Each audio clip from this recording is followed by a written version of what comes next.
Welcome to Sleepy Time Stories. Hello, my dear friends.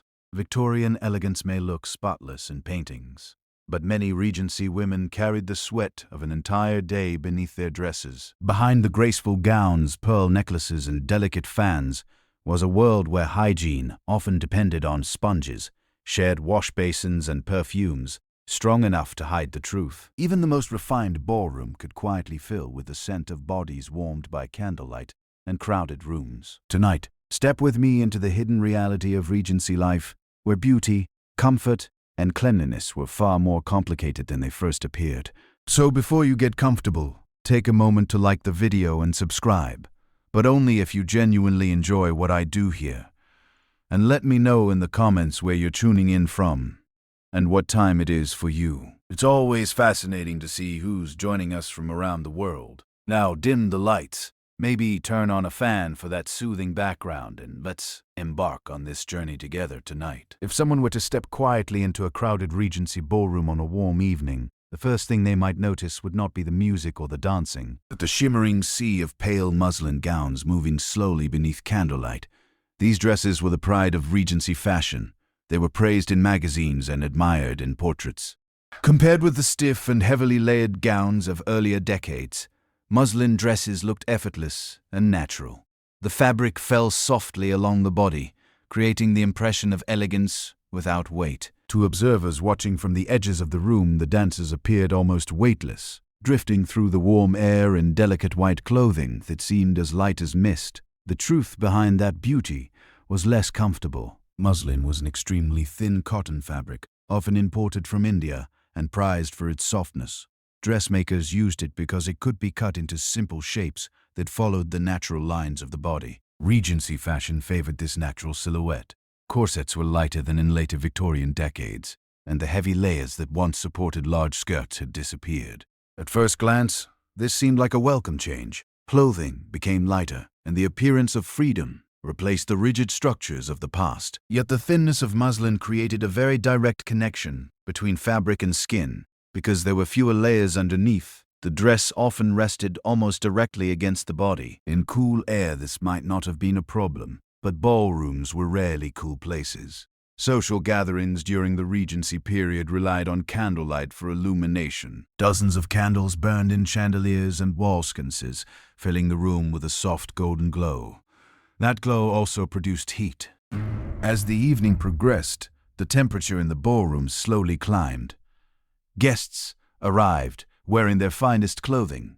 Musicians began playing lively dance music, and couples stepped onto the floor.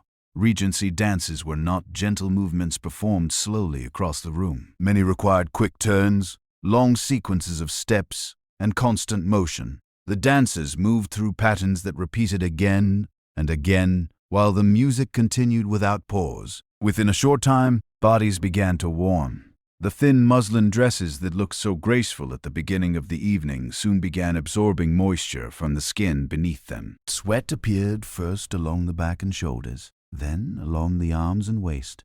Because the fabric was so light, it absorbed the moisture quickly. The once crisp dress gradually became damp.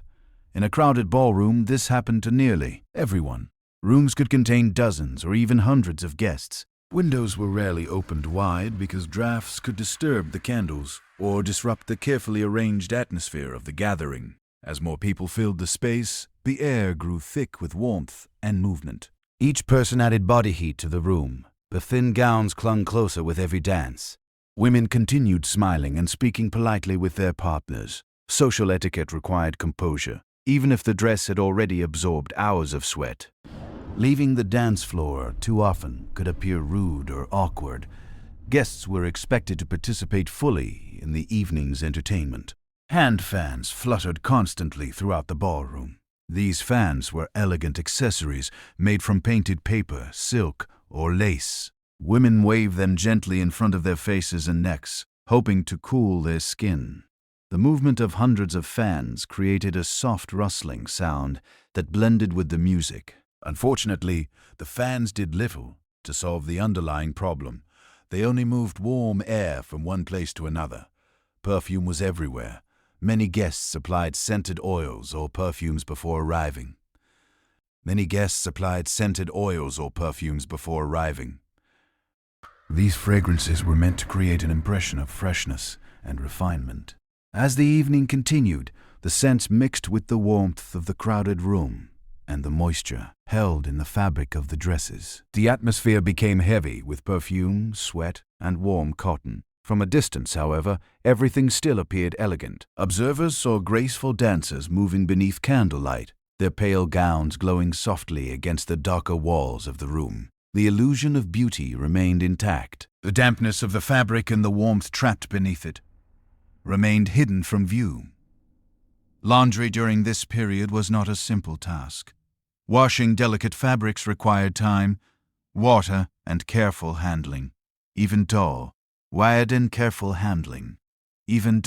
healthy households did not clean every dress immediately after one evening of use. Some gowns were worn several times before being washed. When this happened, the fabric could still carry traces of perfume, warmth, and sweat from previous gatherings.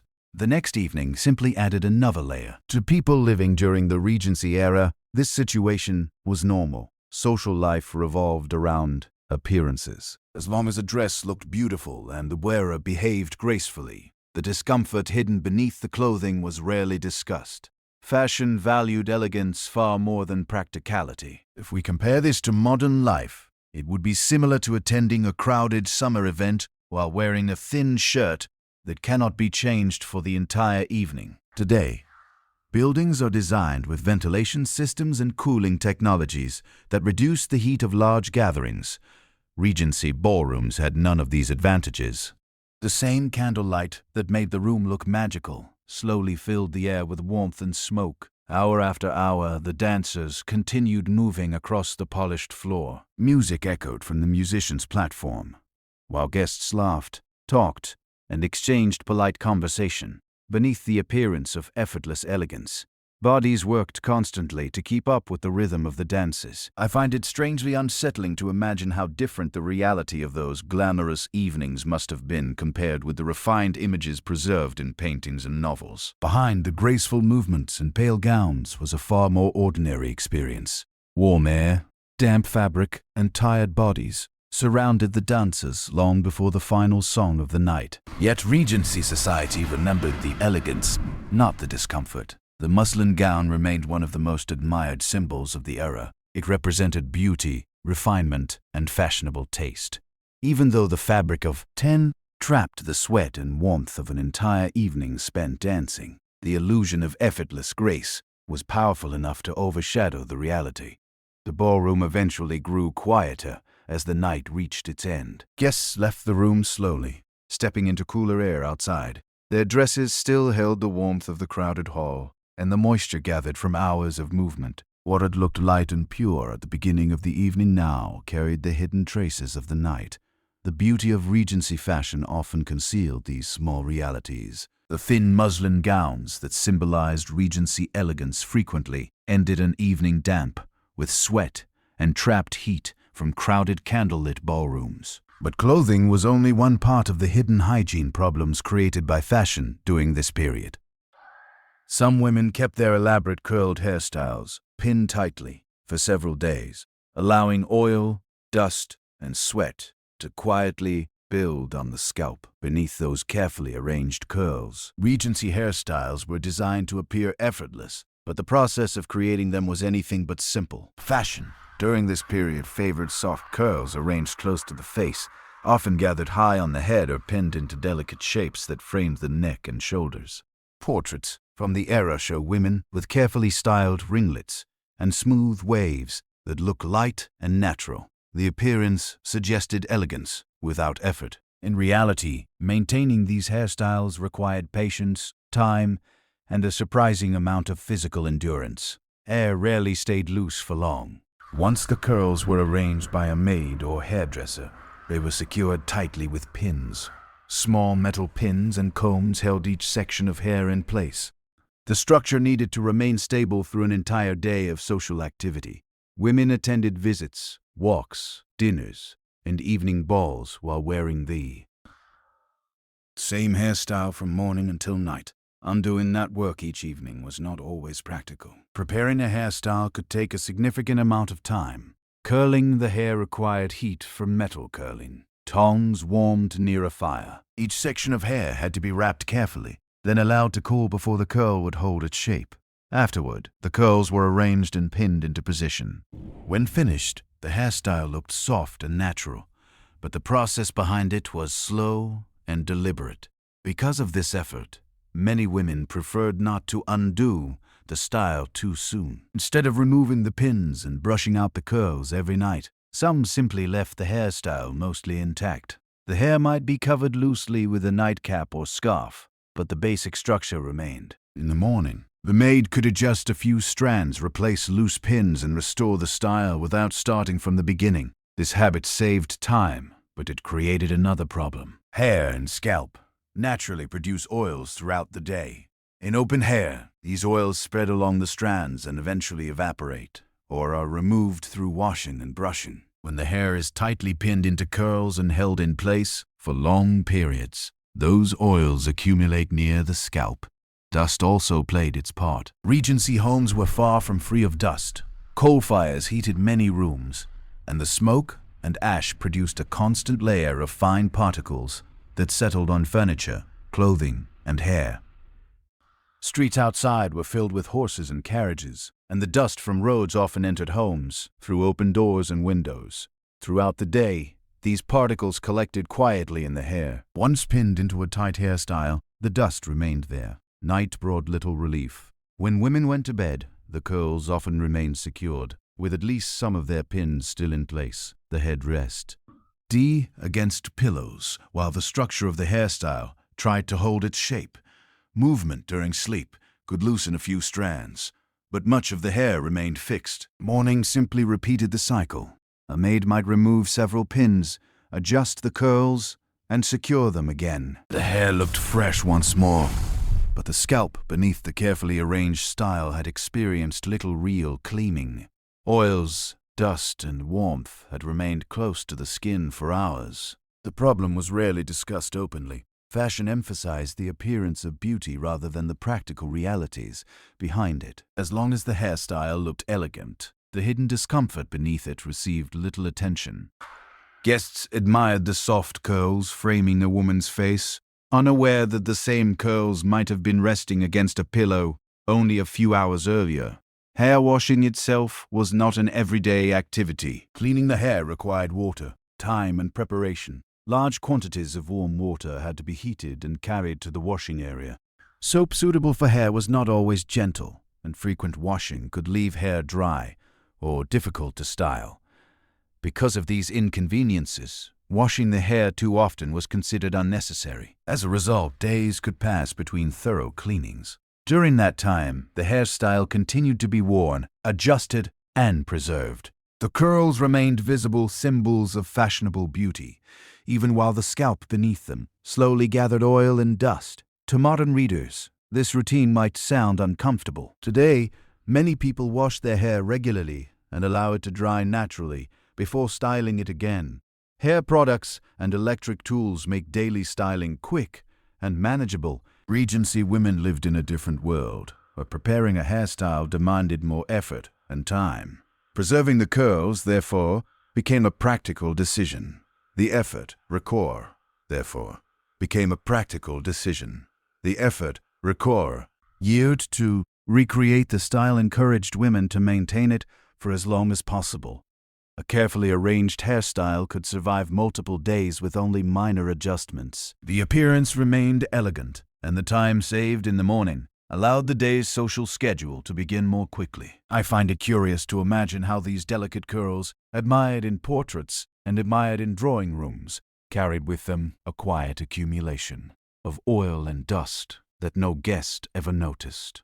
From the outside, the hairstyle looked graceful and refined. Beneath the surface, it had become a small environment of warmth and pressure resting against the scalp. Yet Regency society remembered only the beauty.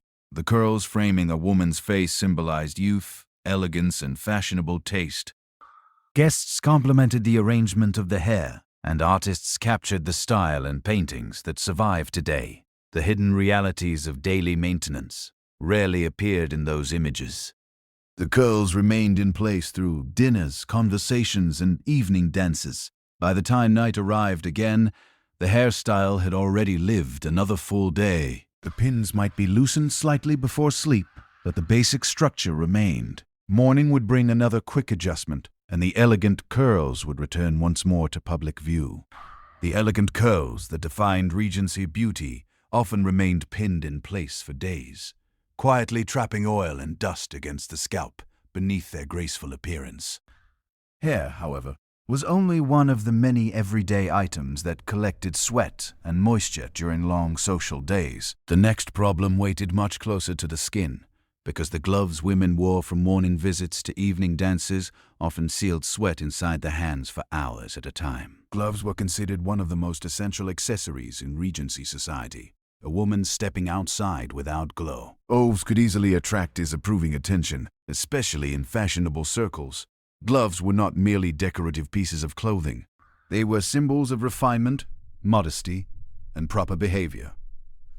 A well-dressed woman was expected to wear them when visiting friends, attending dinners, walking through gardens, or dancing at evening balls. From morning calls to late-night social gatherings, the gloves remained in place almost constantly. They were part of the image that society demanded. Most Regency gloves were made from soft materials such as kid leather or fine fabric. Kid leather, produced from the skin of young goats, was especially popular because it was flexible and thin. When fitted properly, the gloves clung tightly to the hand, creating a smooth appearance that emphasized slender fingers and graceful gestures. The result looked elegant, almost like a second layer of skin. That same tight fit created a small but persistent problem. Hands naturally produce moisture throughout the day. Even in calm situations, the skin releases small amounts of sweat, especially when enclosed within clothing. When hands were sealed inside fitted gloves, for hours, the moisture had nowhere to escape. The thin leather or fabric absorbed some of it, but much of it remained trapped inside the glove itself. The longer the gloves were worn, the warmer they became. During social visits, this might not have been very noticeable. A woman could sit quietly in a drawing room speaking politely with her host, while her gloved hands rested in her lap. However, many Regency activities required movement, walking through crowded streets, climbing stairs in large houses, or holding the hand of a dancing partner during an evening ball, all increased body warmth. Inside the glove, the skin gradually grew damp. The sensation was subtle at first. The glove still looked perfectly neat from the outside. Its pale color and smooth surface suggested cleanliness and order. Yet beneath that polished appearance, moisture slowly gathered against the skin. The fingers remained enclosed with very little air circulation. Dancing made the effect stronger. Even though Regency dances appeared graceful and controlled, they required constant movement. Couples turned, stepped, and crossed the ballroom floor again and again, while the musicians continued playing. A single evening ball might last several hours. Throughout that time, the gloves remained firmly in place. Hands grew warmer with every dance. Because etiquette discouraged removing gloves in public spaces, many women simply kept wearing them. Removing gloves too casually could appear improper, especially in formal gatherings. As a result, the moisture inside the glove continued building gradually throughout the evening. Leather gloves were especially prone to holding that moisture. Kid leather was soft and flexible, but it was also absorbent.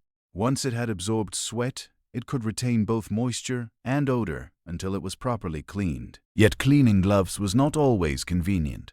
Washing delicate gloves required care, and repeated washing could damage their shape or texture. For this reason, many people did not clean them after every use.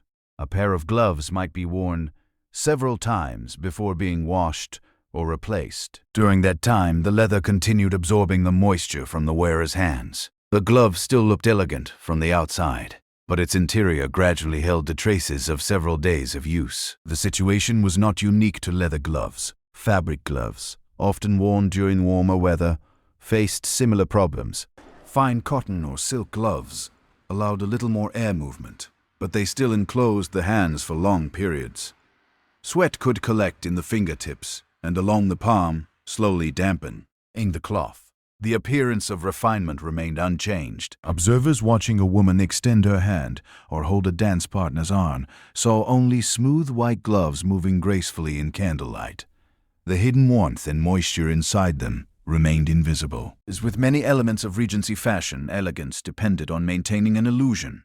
The illusion worked remarkably well. Society placed great importance on outward appearance. Gloves helped create the impression of cleanliness by covering the skin of the hands. They protected delicate complexions from sun exposure and concealed small imperfections that might otherwise be visible. In this way, the accessory served both social and practical purposes. Yet the protection came with a quiet cost. When gloves remained on the hands for hours at a time, the skin beneath them stayed warm and slightly damp. The enclosed environment created a small pocket of humidity between the glove and the skin. While not immediately harmful, the sensation could become uncomfortable during long social evenings. To modern readers, this routine might seem unnecessary. Today, gloves are usually worn only for warmth or specific activities. People remove them easily once indoors, and daily hygiene practices make frequent hand washing simple. Regency customs followed different expectations. Fashion required gloves as part of respectable dress, and etiquette encouraged keeping them on throughout social engagements. The result was a small but persistent cycle. Hands warmed inside the gloves, moisture gathered slowly, and the accessory continued to be worn long after comfort had faded. At the end of the evening, the gloves were removed and set aside, often to be worn again the following day. I sometimes find it interesting how such a small accessory could quietly carry the traces of many social gatherings without anyone ever speaking about it. The gloves themselves symbolized refinement and discipline. They suggested controlled behavior and polished manners. Beneath that refined image, they also held the hidden warmth and moisture of the human body. Regency society remembered the elegance, not the discomfort. In paintings and descriptions of fashionable life, the gloves appear spotless and graceful. They frame delicate gestures and emphasize polite interaction between guests.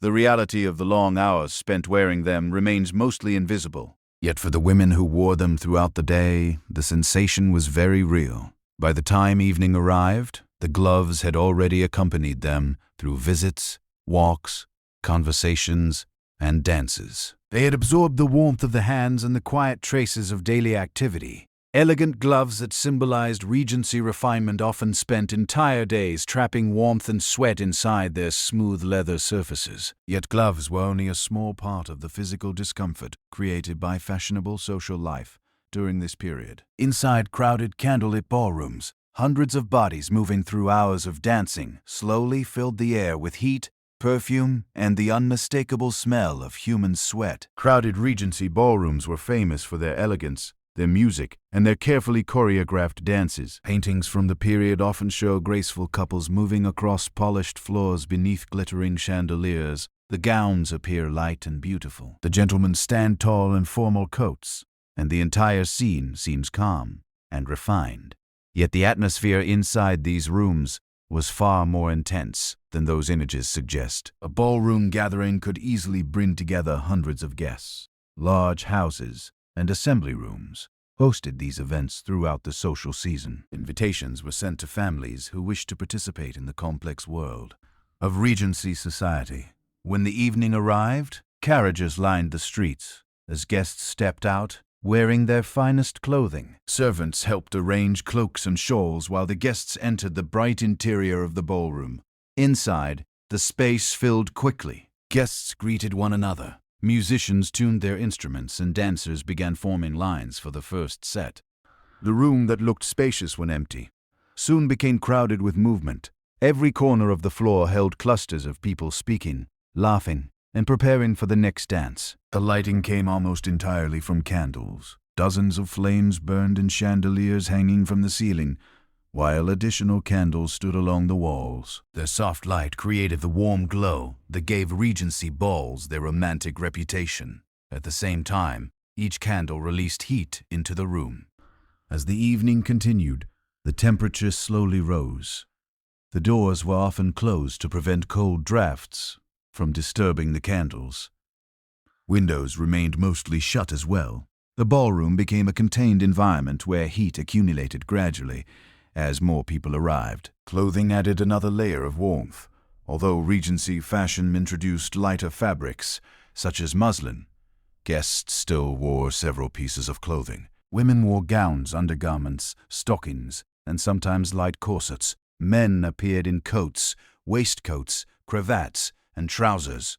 These layers helped maintain a fashionable appearance, but also held body heat close to the skin. When dancing began in earnest, the room grew even warmer. Regency dances were energetic social activities. Couples moved in coordinated patterns that required constant stepping, turning, and crossing the floor. Each dance lasted several minutes, and multiple dances followed one another throughout the evening. Bodies warmed quickly under these conditions. A single dancer might move across the floor dozens of times during the night. Musicians continued playing lively tunes while lines of couples performed the same steps again and again. The room filled with motion. Sweat appeared quietly but steadily. Guests rarely acknowledged it openly. Social etiquette encouraged composure and politeness at all times. Even when the room felt warm, dancers maintained pleasant expressions and continued their conversations between sets. Hand fans fluttered constantly. Women carried decorative fans made of painted paper or silk. They moved them gently in front of their faces or necks, hoping to cool the skin. The soft rustling sound of many fans moving at once blended with the music. The effect was limited. Fans could move air across the face, but they could not remove the warmth produced by hundreds of bodies gathered in one enclosed room. The heat remained, and with it came the natural smell of people spending hours dancing. Perfume attempted to hide it. Guests often applied scented oils before arriving at the ball. Floral fragrances such as rose or lavender were especially popular. These perfumes created the impression of freshness during the early hours of the evening. Over time, the scents blended. Perfume mixed with warm air, candle smoke, and the natural smell of human bodies. The result was an atmosphere that could feel thick and heavy by the middle of the night. Yet the dancers continued. Social life depended on these gatherings. Balls provided opportunities for conversation, friendship, and courtship. Guests accepted the warmth and crowding as part of the experience. Leaving too early might appear impolite. From a distance, the scene still looked elegant. Observers saw graceful couples moving beneath candlelight, while musicians played cheerful melodies. A polished floor reflected the glow of the chandeliers, and the guests' clothing shimmered softly as they turned through the dance patterns. The hidden discomfort remained mostly invisible. Those standing close together might notice the warmth of the room or the faint smell of perspiration in the air. Yet these details rarely appeared in written descriptions of fashionable life. The elegance of the evening overshadowed the physical reality. Modern gatherings rarely feel quite the same. Electric lighting produces far less heat than candlelight, and ventilation systems circulate fresh air through crowded spaces. Regency ballrooms relied entirely on candles and closed rooms. Once hundreds of guests filled the space, the environment changed quickly. Heat, perfume, fabric, and human energy created a unique atmosphere. The night progressed through dance after dance, conversation after conversation, until the musicians finally played the last tune. Guests slowly left the room, stepping into the cooler air outside. I often imagine how dramatic the difference must have felt. After hours inside the warm ballroom, even a cool night breeze would have felt refreshing. Yet the memory of the evening remained tied to that crowded space where elegance and physical discomfort existed. Side by side, the ballroom symbolized the heart of Regency social life. It represented celebration, fashion, and the connection between families. Beneath the graceful surface, however, it was also a place where heat, sweat, perfume, and candle smoke quietly gathered through the long hours of dancing. Crowded Regency ballrooms often became suffocating spaces where candle heat, perfume, and hours of dancing slowly filled the air with the smell of human sweat. Yet the warmth and moisture of those long evenings did not end when the music stopped, because the face itself carried another hidden layer that stayed on the skin long after the dancing was over. Many fashionable powders and creams of the pea area were made from animal fat, creating a sticky mixture that quietly trapped dust, sweat, and bacteria directly against the skin. Cosmetics played an important role in the daily appearance of fashionable Regency women. Social life during this period placed great value on a calm and polished face. Pale skin, smooth cheeks, and a carefully prepared complexion were considered signs of refinement and good breeding. Before attending visits, dinners, or evening gatherings, many women spent time at their dressing tables, preparing the appearance they wished to present to the world. The process often began with powders and creams. Cosmetic preparations during the Regency era were very different from the products available today. Many of them were simple mixtures created from basic ingredients that could be obtained through apothecaries, perfumers, or household recipes. Among the most common components used in these mixtures was animal fat. Animal fat served a practical purpose. When combined with powdered substances, fat created a soft paste that could be spread easily across the skin. The mixture helped powders remain in place longer and produced the smooth finish that fashionable society admired. Women applied these preparations lightly to the face, blending them across the cheeks and forehead until the skin appeared evenly toned. At first glance, the effect looked graceful and natural. Pale complexion created by these powders reflected the beauty standards of the time. Light skin suggested that a woman belonged to the comfortable classes who did not labor outdoors under the sun. The cosmetic layer helped create the appearance of delicacy and calm that Regency portraits often display. Yet the ingredients used to create that appearance carried hidden complications. Animal fat, while useful for binding powders together, could also hold other substances within it. Dust, rum rooms, smoke from fireplaces, and particles from clothing could cling to the slightly oily surface once it had been applied to the skin. Throughout the day, these particles slowly gathered. Regency homes were rarely free from dust. Coal fires heated many rooms, producing small traces of ash and smoke that drifted through the air. Streets outside were filled with horses and carriage traffic, sending fine dust into nearby houses whenever doors or windows opened. When cosmetic mixtures containing fat rested on the skin, these particles could easily attach themselves to the surface. The face, therefore, became a place where the cosmetic layer slowly collected small traces of the surrounding environment. What began as a smooth and pale complexion gradually gathered dust and warmth during the hours that followed. Heat from crowded rooms added another element. Social gatherings often took place in rooms filled with people and illuminated by candlelight. The warmth produced by candles and bodies encouraged the skin to produce natural moisture. Sweat appeared gradually along the forehead and temples. The cosmetic layer remained in place over this moisture. Instead of disappearing immediately, the mixture of powder and fat held its position on the skin. Sweat could soften the cosmetic layer slightly, allowing dust and particles to adhere even more easily. The result was subtle but persistent. From a distance, the face still looked calm and elegant. Observers saw the pale complexion that fashion demanded. The small particles resting within the cosmetic mixture were rarely visible in the soft lighting of drawing rooms or ballrooms. Removing the cosmetics required effort. At the end of the day, women returned to their dressing tables and began the process of cleaning their skin. Warm water and cloths were commonly used, sometimes accompanied by simple soaps. However, mixtures containing fat were not always removed quickly. Fat tends to cling to the surface it touches. If the cosmetic layer had remained on the skin throughout an entire day of activity, it could require careful washing to remove it completely. A quick rinse with water was not always sufficient to dissolve the mixture. For this reason, some traces could remain on the skin. This was not necessarily dangerous, but it meant that the complexion sometimes carried small remnants of the cosmetic layer from the previous day. Over time, these layers might combine with natural oils produced by the skin. Fashion rarely acknowledged this reality. The goal of cosmetics was to create a beautiful appearance, not to discuss the materials used to achieve it. Guests admired smooth complexions and calm expressions, rarely considering how the cosmetic preparations themselves behaved after hours of wear. Modern cosmetics function very differently.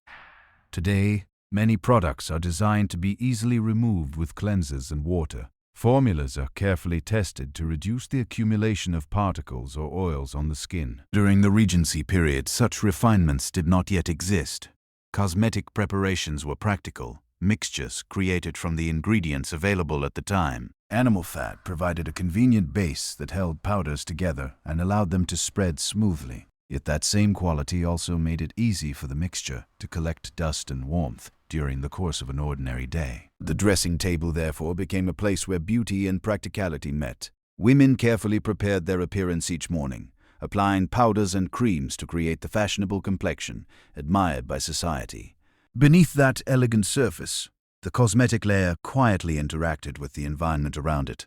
I sometimes find it interesting how the beauty routines of the past balanced appearance and practicality in ways that feel unfamiliar today. To the women who followed these routines, the process was simply part of daily life. Applying powder, attending social gatherings, and washing the face at night were ordinary activities repeated again and again.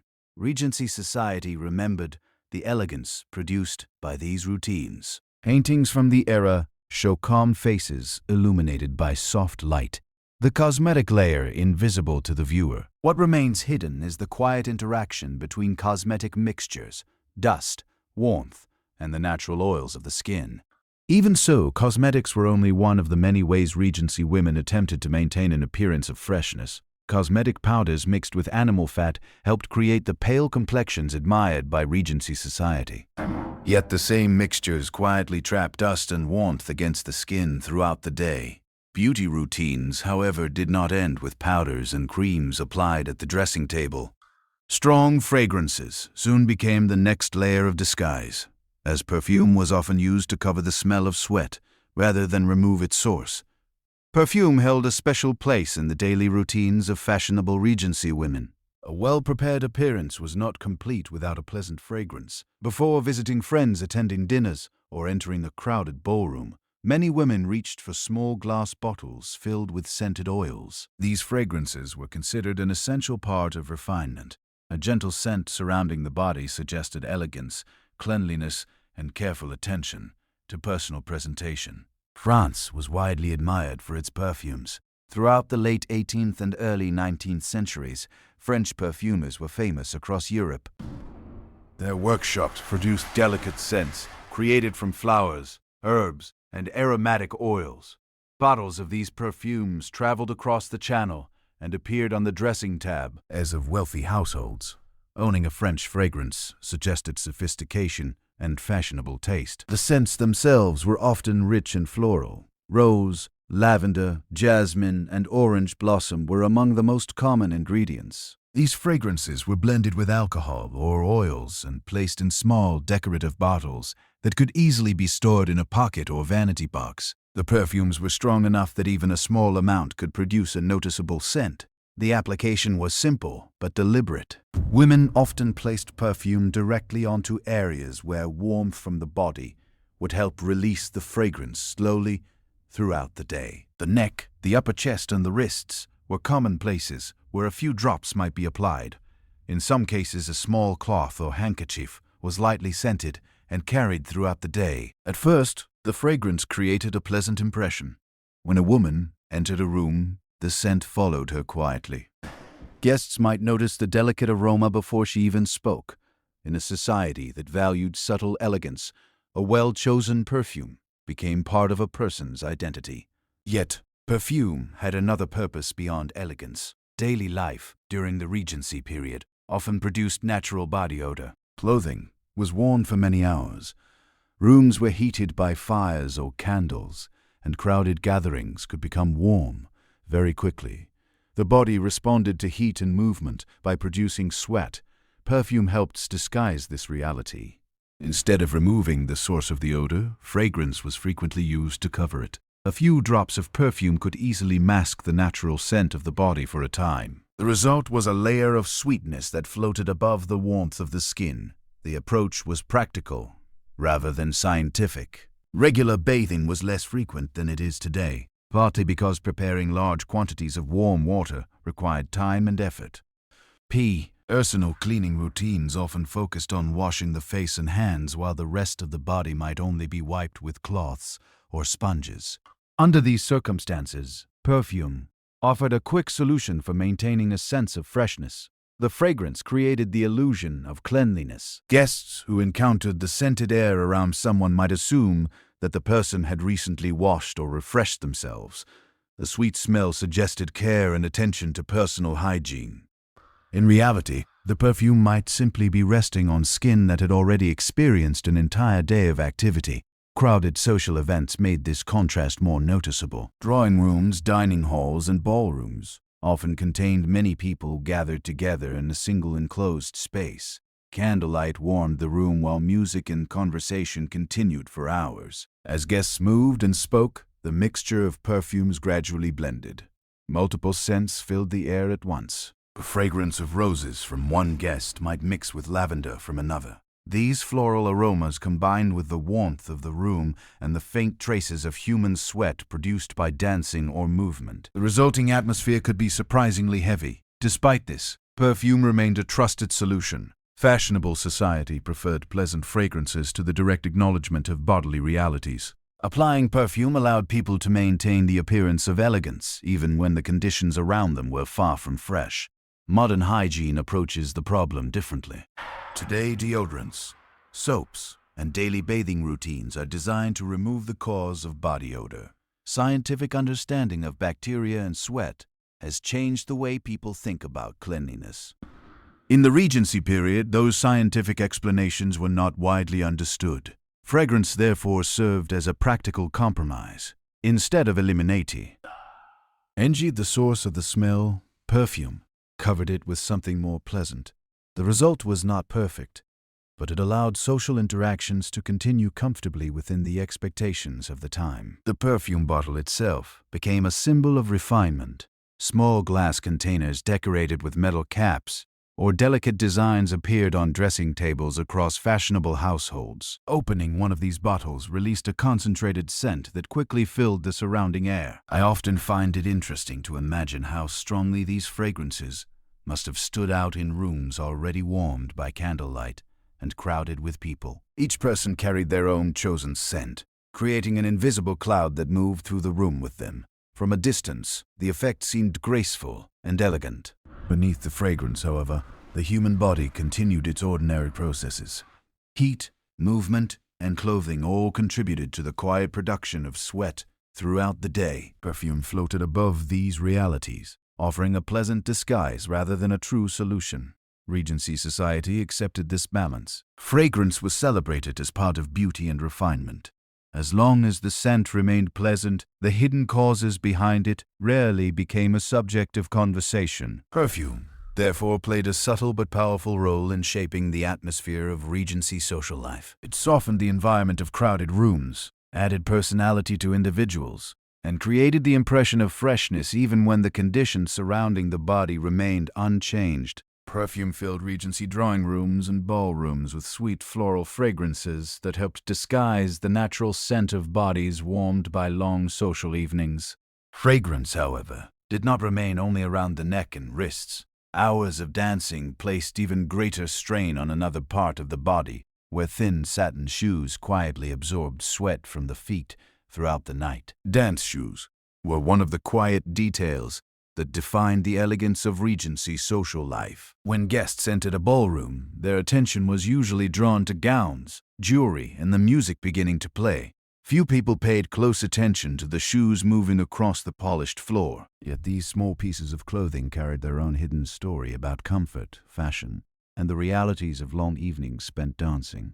Regency dance shoes were designed to look delicate. They were usually made from soft satin or fine leather, often dyed in pale colors that matched the wearer's gown. The shape was simple and light, with a thin sole and a narrow form that allowed the dancer to move easily across the floor. Compared with the heavy footwear of earlier centuries, these shoes appeared almost weightless. This lightness was considered part of their beauty. A graceful dancer seemed to glide across the floor, her movements appearing smooth and effortless. The thin shoes allowed the foot to move freely while maintaining the elegant appearance that society expected. Yet the very qualities that made these shoes beautiful also created practical problems. The satin fabric used in many dance shoes was soft and absorbent. Satin provided a smooth surface that reflected candlelight softly, giving the footwear a refined appearance. However, the material was not designed to handle long hours of physical movement. Ballroom dancing required constant motion. During an evening ball, dancers moved across the floor repeatedly. A single set of dances could last several minutes, followed by another and another as the night progressed. Some guests danced almost continuously, resting only briefly between musical sets. Feet naturally produced warmth and moisture during this activity. Inside the thin dance shoes, the feet gradually became warm from movement. Unlike modern footwear, Regency dance shoes offered very little structure or ventilation. The thin soles separated the foot from the floor, but there was little space for air to circulate inside the shoe. As the evening continued, the satin fabric began absorbing moisture. Sweat from the feet slowly soaked into the material. At first, this change was barely noticeable. The shoe still looked neat from the outside. The pale satin continued reflecting the warm glow of candlelight. Inside the shoe, however, the environment slowly changed. The fabric held the moisture produced by hours of movement. Because the shoe remained tightly fitted around the foot, moisture could remain trapped against the inner surface of the material. The warmth of the ballroom intensified the situation. Crowded rooms filled with dancers and illuminated by candles often grew warm as the evening progressed. Heat from the room combined with the physical effort of dancing. The result was a steady buildup of warmth inside the shoes. Despite this discomfort, removing the shoes during a ball was rarely practical. Social etiquette required dancers to remain properly dressed while participating in the evening's events. Stepping away to change footwear would have interrupted the carefully arranged flow of the gathering. As a result, most guests simply continued dancing. The satin shoes absorbed more moisture with every step. From the outside, they continued to appear graceful and refined. Observers saw elegant footwear gliding across polished wood floors, never suspecting the warmth and dampness developing inside them. Cleaning the shoes was not always immediate. Unlike modern athletic footwear, Regency dance shoes were delicate items. Washing them frequently could damage the satin or weaken the thin structure of the shoe. Because of this, some pairs were worn multiple times before being carefully cleaned or replaced. Each use added another layer of wear. Moisture absorbed by the fabric could remain in the material until the shoe was properly dried and cleaned. If the shoe was worn again soon afterward, the new moisture, combined with what remained from the previous evening, this gradual accumulation rarely attracted attention. Fashion focused on appearance rather than practicality. As long as the shoes looked elegant from the outside, their internal condition was rarely discussed. The dancer's posture and movement remained the primary focus of social gatherings. Modern footwear solves this problem in different ways. Today, many shoes are designed with materials that allow air to circulate or moisture to evaporate more easily.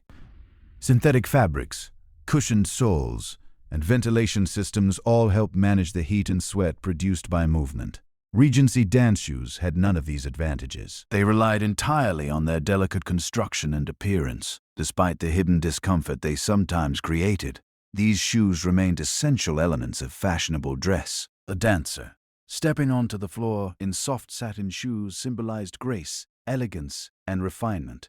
The delicate footwear, therefore, became part of the larger illusion that Regency society valued. Guests admired the smooth movements of dancers, the gentle shimmer of satin shoes, and the graceful patterns forming across the ballroom floor.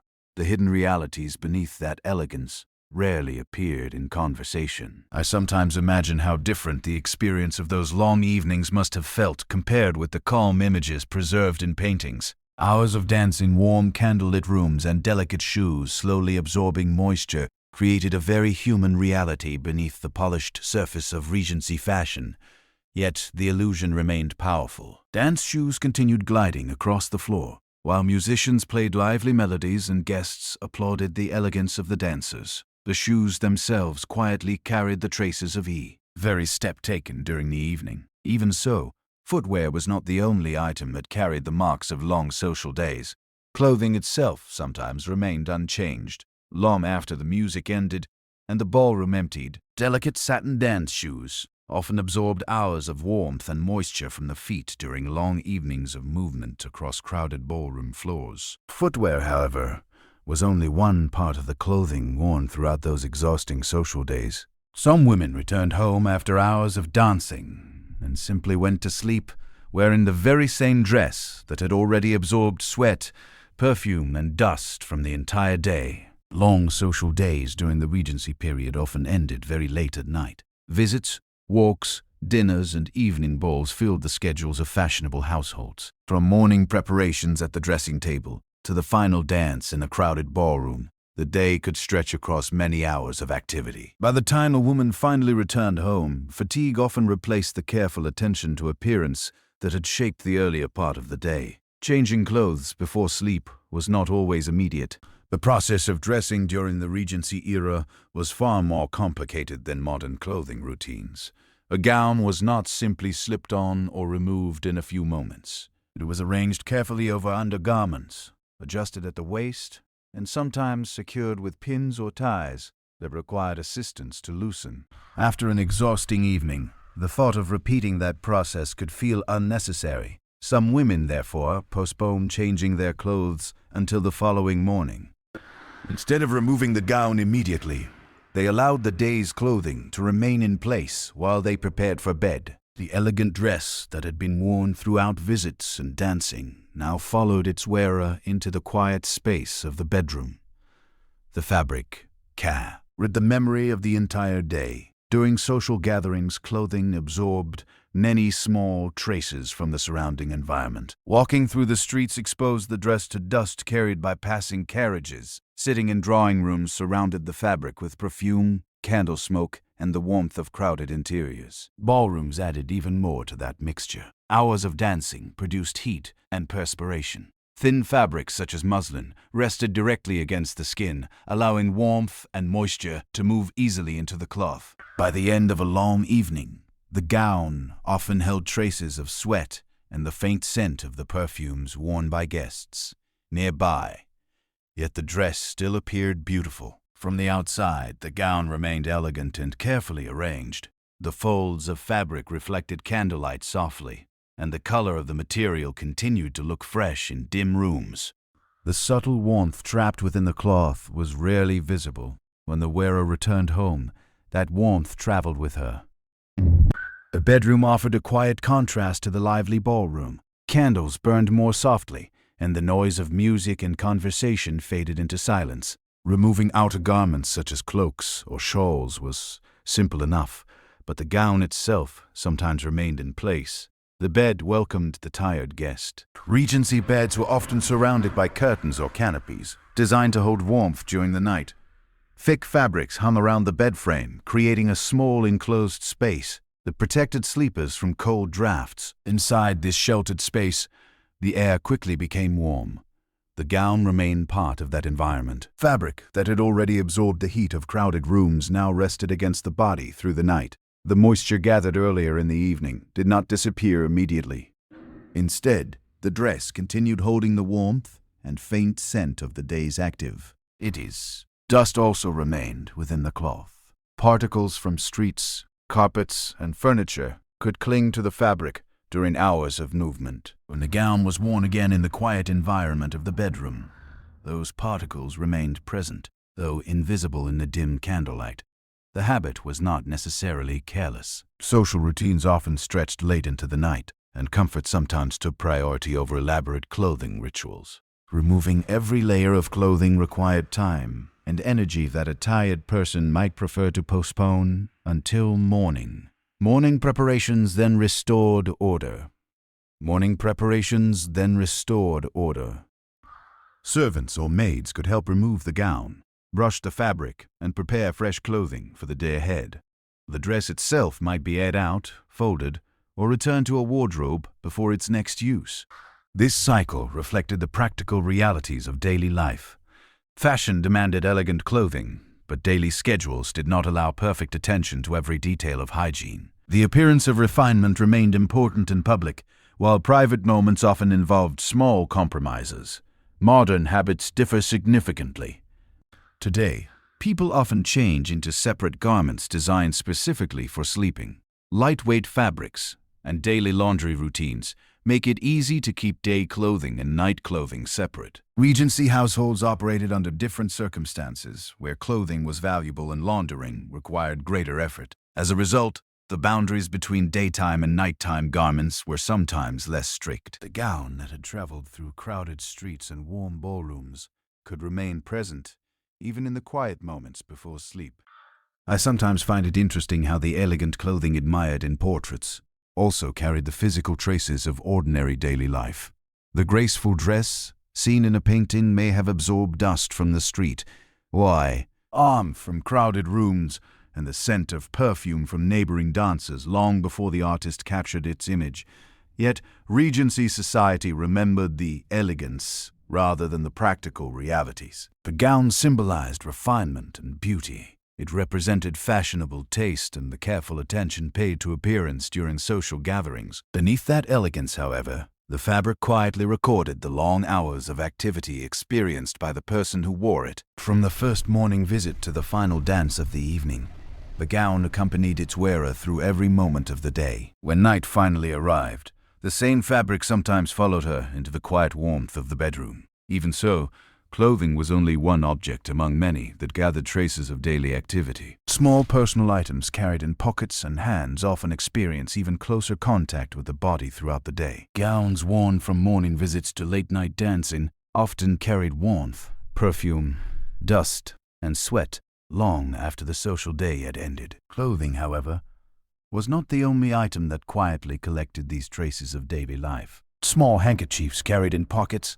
and used repeatedly throughout the day often became even more concentrated sources of moisture and bacteria. Handkerchiefs were small objects, but they appeared almost everywhere in Regency daily life. A neatly folded square of cloth often rested inside the pocket of a dress or tucked discreetly into a sleeve. These pieces of fabric were considered essential accessories, much like gloves or fans. A well-prepared woman rarely left the house without one. The handkerchief served many practical purposes during a day filled with visits, walking, and social gatherings. Its most common purpose was simple. The cloth could be used to wipe the forehead when the air became warm, or to dab gently at the face during moments of discomfort. Regency clothing, especially delicate gowns, was not always designed to absorb perspiration easily. The handkerchief, therefore, offered a convenient way to remove small traces of moisture from the skin without disturbing carefully arranged clothing or cosmetics. It also played a role in everyday health and etiquette. Sneezing or clearing the nose required discretion in polite society. A handkerchief allowed this to happen quietly and quickly, without drawing unnecessary attention.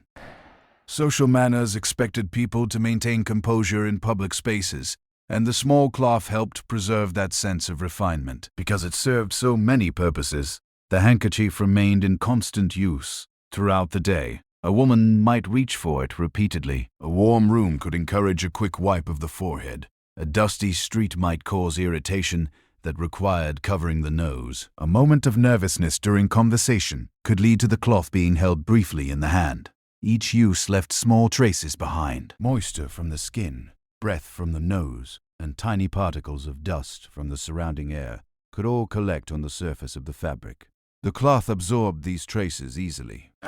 Unlike modern disposable tissues, Regency handkerchiefs were designed to be used again and again. After being used, the handkerchief was usually folded carefully. The habit of folding the cloth served both practical and social purposes. Folding kept the object small enough to fit comfortably inside a pocket. It also hid the parts of the fabric that had been used most recently. When unfolded again later, the cloth could appear neat and orderly, even after several uses. The pocket of the dress became its temporary home. Many Regency gowns included small hidden pockets beneath the outer layer of fabric. These pockets allowed women to carry personal items discreetly. A folded handkerchief rested there alongside small accessories such as a fan or a note. Inside the pocket, the cloth remained warm. The pocket sat close to the body, protected by layers of fabric. Heat from the body gradually warmed the objects stored inside. When the handkerchief had already absorbed moisture earlier in the day, this warmth allowed that moisture to remain present within the cloth. The fabric, therefore, carried traces of each use. Later in the day, The same handkerchief might be removed again and unfolded. The cloth still appeared clean from a distance, especially if it was made from white linen or finely woven cotton. Yet the fabric already held the small remnants of earlier moments. Dust and air particles added their own contributions. Walking through streets filled with horse traffic stirred fine dust into the air. Inside homes, coal fires produced small traces of smoke and ash. These particles settled quietly on clothing and objects, including the handkerchief, when it was unfolded. Once folded again, the particles remained inside. The cloth returned to the pocket, waiting for the next moment when it would be needed again. This simple cycle repeated itself. Many times during the day, a single handkerchief might be used, dozens of times before evening arrived. Cleaning usually happened later. Handkerchiefs were washed along with other clothing during regular household laundry routines. Washing removed the accumulated moisture and particles gathered throughout the day. However, this cleaning did not occur immediately after each use. Until washing day arrived, the same cloth continued serving its purpose. The repeated use of a single handkerchief was normal for the time. The fabric was durable and designed to withstand washing and reuse. Carrying several handkerchiefs during the day was possible, but many people relied on only one. Modern habits are very different. Disposable tissues allow people to use a clean sheet of paper each time they need to wipe their face or nose. After a single use, the tissue is discarded. This system prevents the same material from being used repeatedly throughout the day. Regency society operated under different conditions. Fabric objects were valuable and intended for long-term use. The handkerchief was treated as a personal accessory rather than a disposable item. Its repeated use reflected the practical habits of everyday life. From a distance, the cloth looked harmless. It was small, neatly folded, and often embroidered with decorative edges. Guests might see only a glimpse of it when someone briefly removed it from a pocket. The quiet routine behind it remained unseen. Throughout the day, the handkerchief absorbed small traces of moisture, breath, and dust while moving between the pocket and the hand. The cycle repeated itself so naturally that few people considered the gradual accumulation happening within the cloth. I often imagine how ordinary these objects must have seemed to the people who used them. To them, the handkerchief was simply part of daily life, as common as a glove or a fan. Its hidden details rarely attracted attention. Yet the small piece of cloth carried a surprisingly detailed record of the day. Each fold held traces of moments that had passed quietly through hours of conversation, walking, and social activity. By the time evening arrived, the fabric had absorbed far more of the surrounding environment than its clean appearance suggested. Even so, the handkerchief was only one of many personal items shared within households. Other everyday tools used for grooming were often passed between several people without immediate cleaning.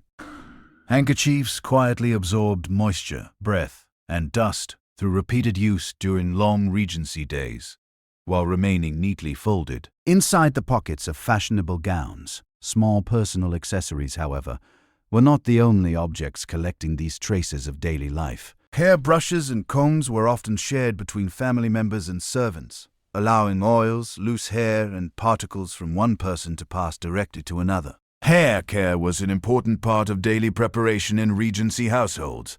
Each morning often began at the dressing table where hair was brushed, arranged and shaped into the styles that defined fashionable appearance. Curls framing the face, soft waves along the temples, and carefully pinned arrangements at the back of the head were all created through careful grooming. These styles appeared graceful and effortless to observers, but they required patience and the steady use of combs, brushes, and hairpins. These tools were essential to the process. A comb helped separate strands of hair before curling or arranging them into place.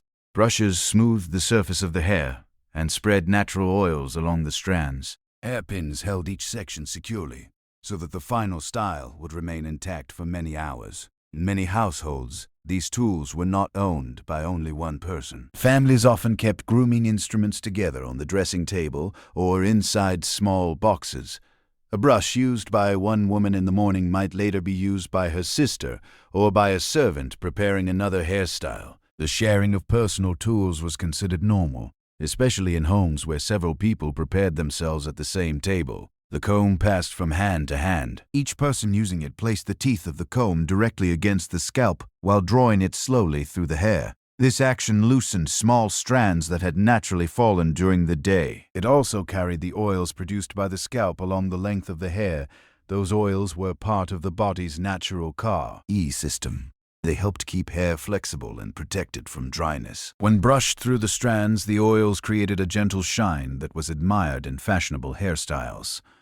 However, these same oils also remained on the comb and brush after each use. Loose hair remained there as well. After several strokes through the hair, small strands often caught between the teeth of the comb or within the bristles of the brush. These strands were usually removed by hand, but the process was not always thorough. Tiny pieces could remain hidden among the bristles. The tools, therefore, collected traces of every person who used them. Hair, oil, and dust slowly gathered on the surfaces of combs and brushes as they moved from one person to another. The accumulation happened quietly over time, often without attracting much attention.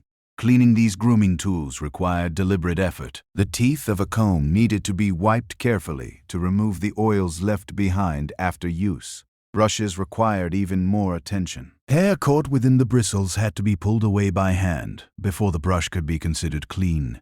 This process was not always performed immediately. During busy mornings, the focus was usually on completing the hairstyle quickly.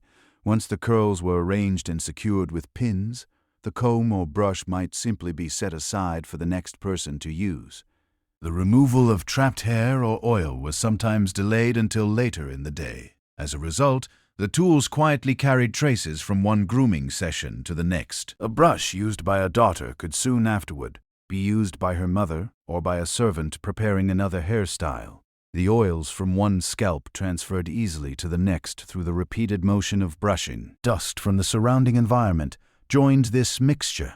Rooms heated by coal fires contained small particles of ash and soot that settled gently on furniture and objects. Dressing tables were not immune to this slow accumulation.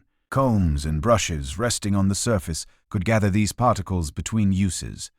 When the tool was lifted again, the particles traveled with it. The teeth of the comb moved directly against the scalp, carrying whatever remained on their surface into contact with the hair. This process was subtle and usually invisible, but it repeated itself every time the grooming tools were used. Modern grooming habits tend to treat personal tools differently. Today, many people own individual brushes and combs rather than sharing them among several family members. Cleaning these tools regularly has also become part of ordinary hygiene routines. Understanding of scalp health and cleanliness has grown alongside changes in daily habits. Regency households followed a different pattern. Practicality and routine guided the use of personal objects. A comb or brush was simply another tool placed on the dressing table ready for whoever needed it next. Sharing saved time and reduced the number of items required in a household. The elegant hairstyles produced by these tools became symbols of refinement. Guests admired carefully arranged curls and smooth hair surfaces during social visits and evening gatherings. The instruments used to create those styles remained quietly out of sight. I often find it interesting to imagine how many different hands might have held a single brush during one ordinary day. Each person used a tool briefly, leaving behind tiny traces before passing it on again. The process was so familiar that it rarely became a topic of conversation. What remained visible was the result.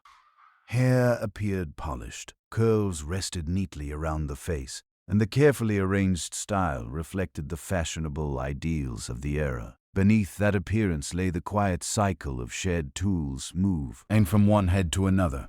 Even so, grooming tools were not the only part of daily life where warmth and traces of human activity accumulated. The rooms themselves, especially those used for sleeping, could hold the lingering presence of the people who occupied them.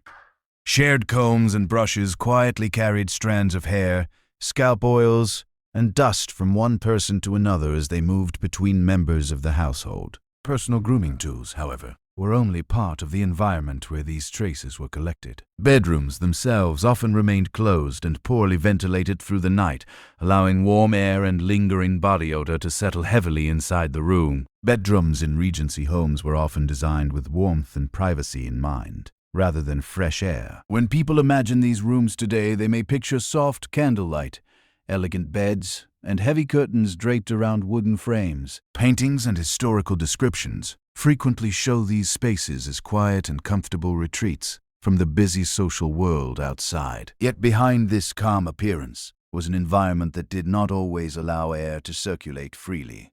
Windows were not always large. Many bedrooms contained only one or two small windows, and those windows were not always opened widely during the night. The reasons were practical. Cold drafts could make sleeping uncomfortable, especially during the colder months of the year.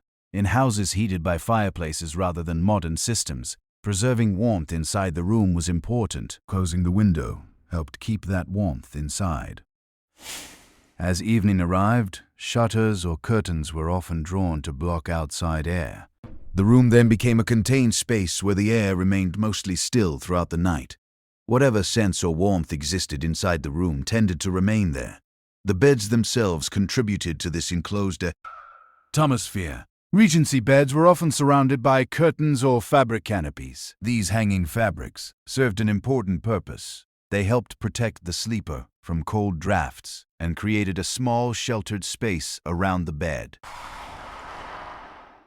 Thick curtains could be drawn around the mattress to keep warmth close to the body during sleep.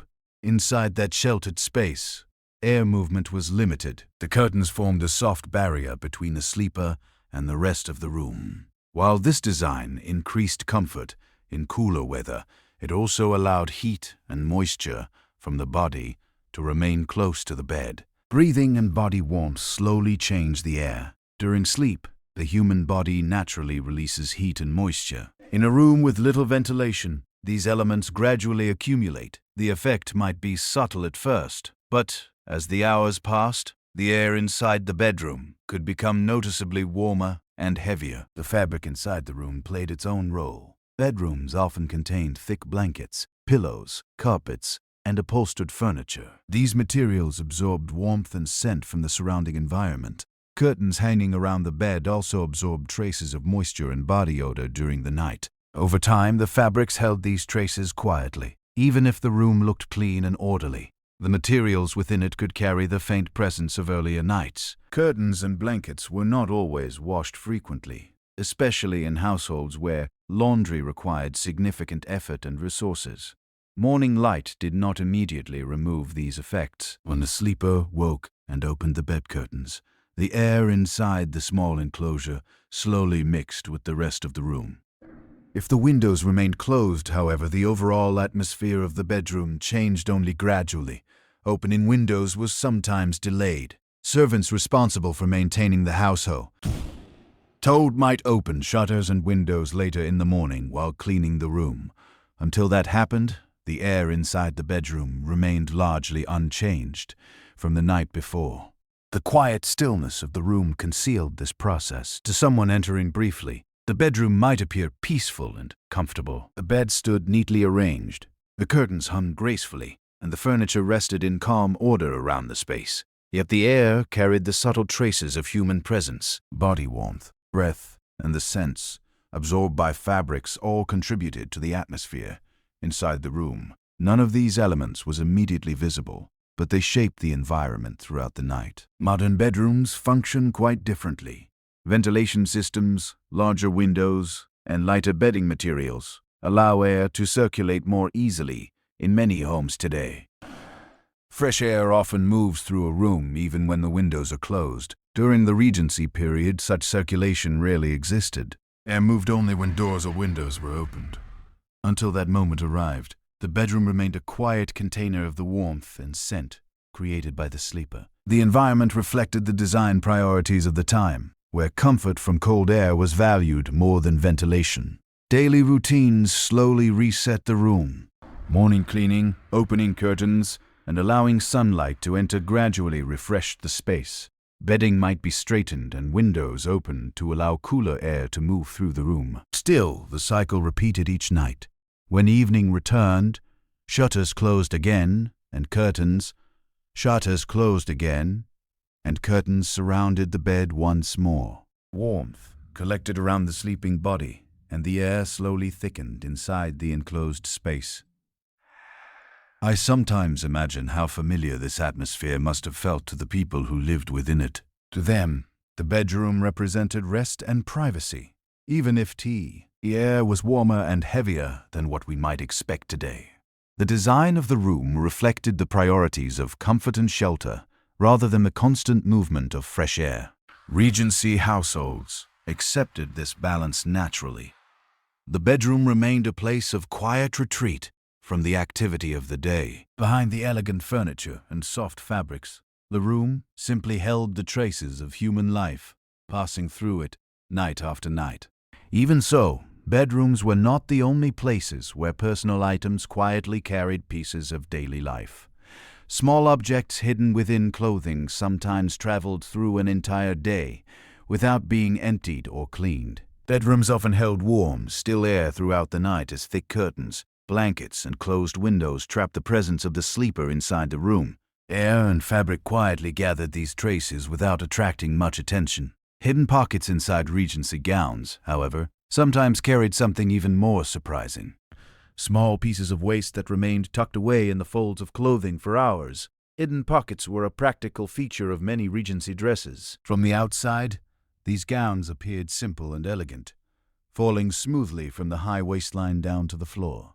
Their graceful shape suggested lightness and refinement. Beneath that elegant surface, however, the clothing often contained small interior spaces designed to hold personal items during the day.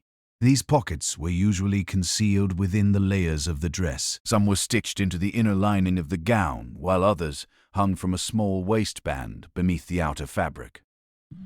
The openings were carefully placed so that the wearer could reach them discreetly without disturbing the appearance of the dress. To anyone watching from a distance, the gown appeared smooth and uninterrupted. Inside those pockets, everyday objects traveled quietly through the day.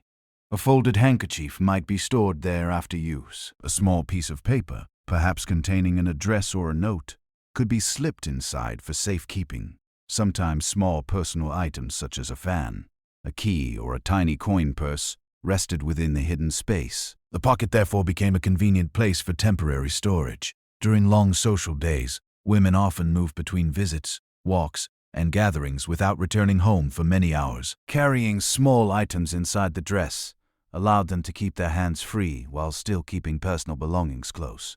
Yet not every item placed in the pocket was meant to stay there permanently. Throughout the day, small pieces of paper or cloth could accumulate inside these hidden compartments. A note might be folded and tucked away quickly during a conversation. A used handkerchief might be placed there until a better opportunity to clean or replace it appeared. The habit was subtle and rarely noticed. The pocket opening was hidden beneath folds of fabric, making it easy to slip objects inside without drawing attention. From the outside, the dress continued to appear neat. Inside the pocket, the objects remained close to the body. The warmth produced by movement and clothing created a small enclosing space where the items rested quietly for hours. Because the pocket was covered by layers of fabric, air circulation inside it was limited. Paper and cloth absorbed the warmth of the surrounding environment. A folded piece of paper might soften slightly from the warmth and moisture carried through the day. A used handkerchief placed inside the pocket could retain the traces of earlier use, while remaining folded out of sight. The objects stayed there until the wearer remembered to remove them. Sometimes this happened quickly after returning home. At other times, the pocket might not be emptied. No clothing was changed later in the evening. During that period, the small contents remained pressed gently against the fabric of the dress. The pocket, therefore, functioned almost like a temporary container. Everything placed inside it traveled with the wearer through every part of the day. Walking through dusty streets, sitting in warm drawing rooms, and moving through crowded ballrooms all contributed to the environment surrounding the dress and its hidden contents. Dust from the outside world could settle within the folds of fabric.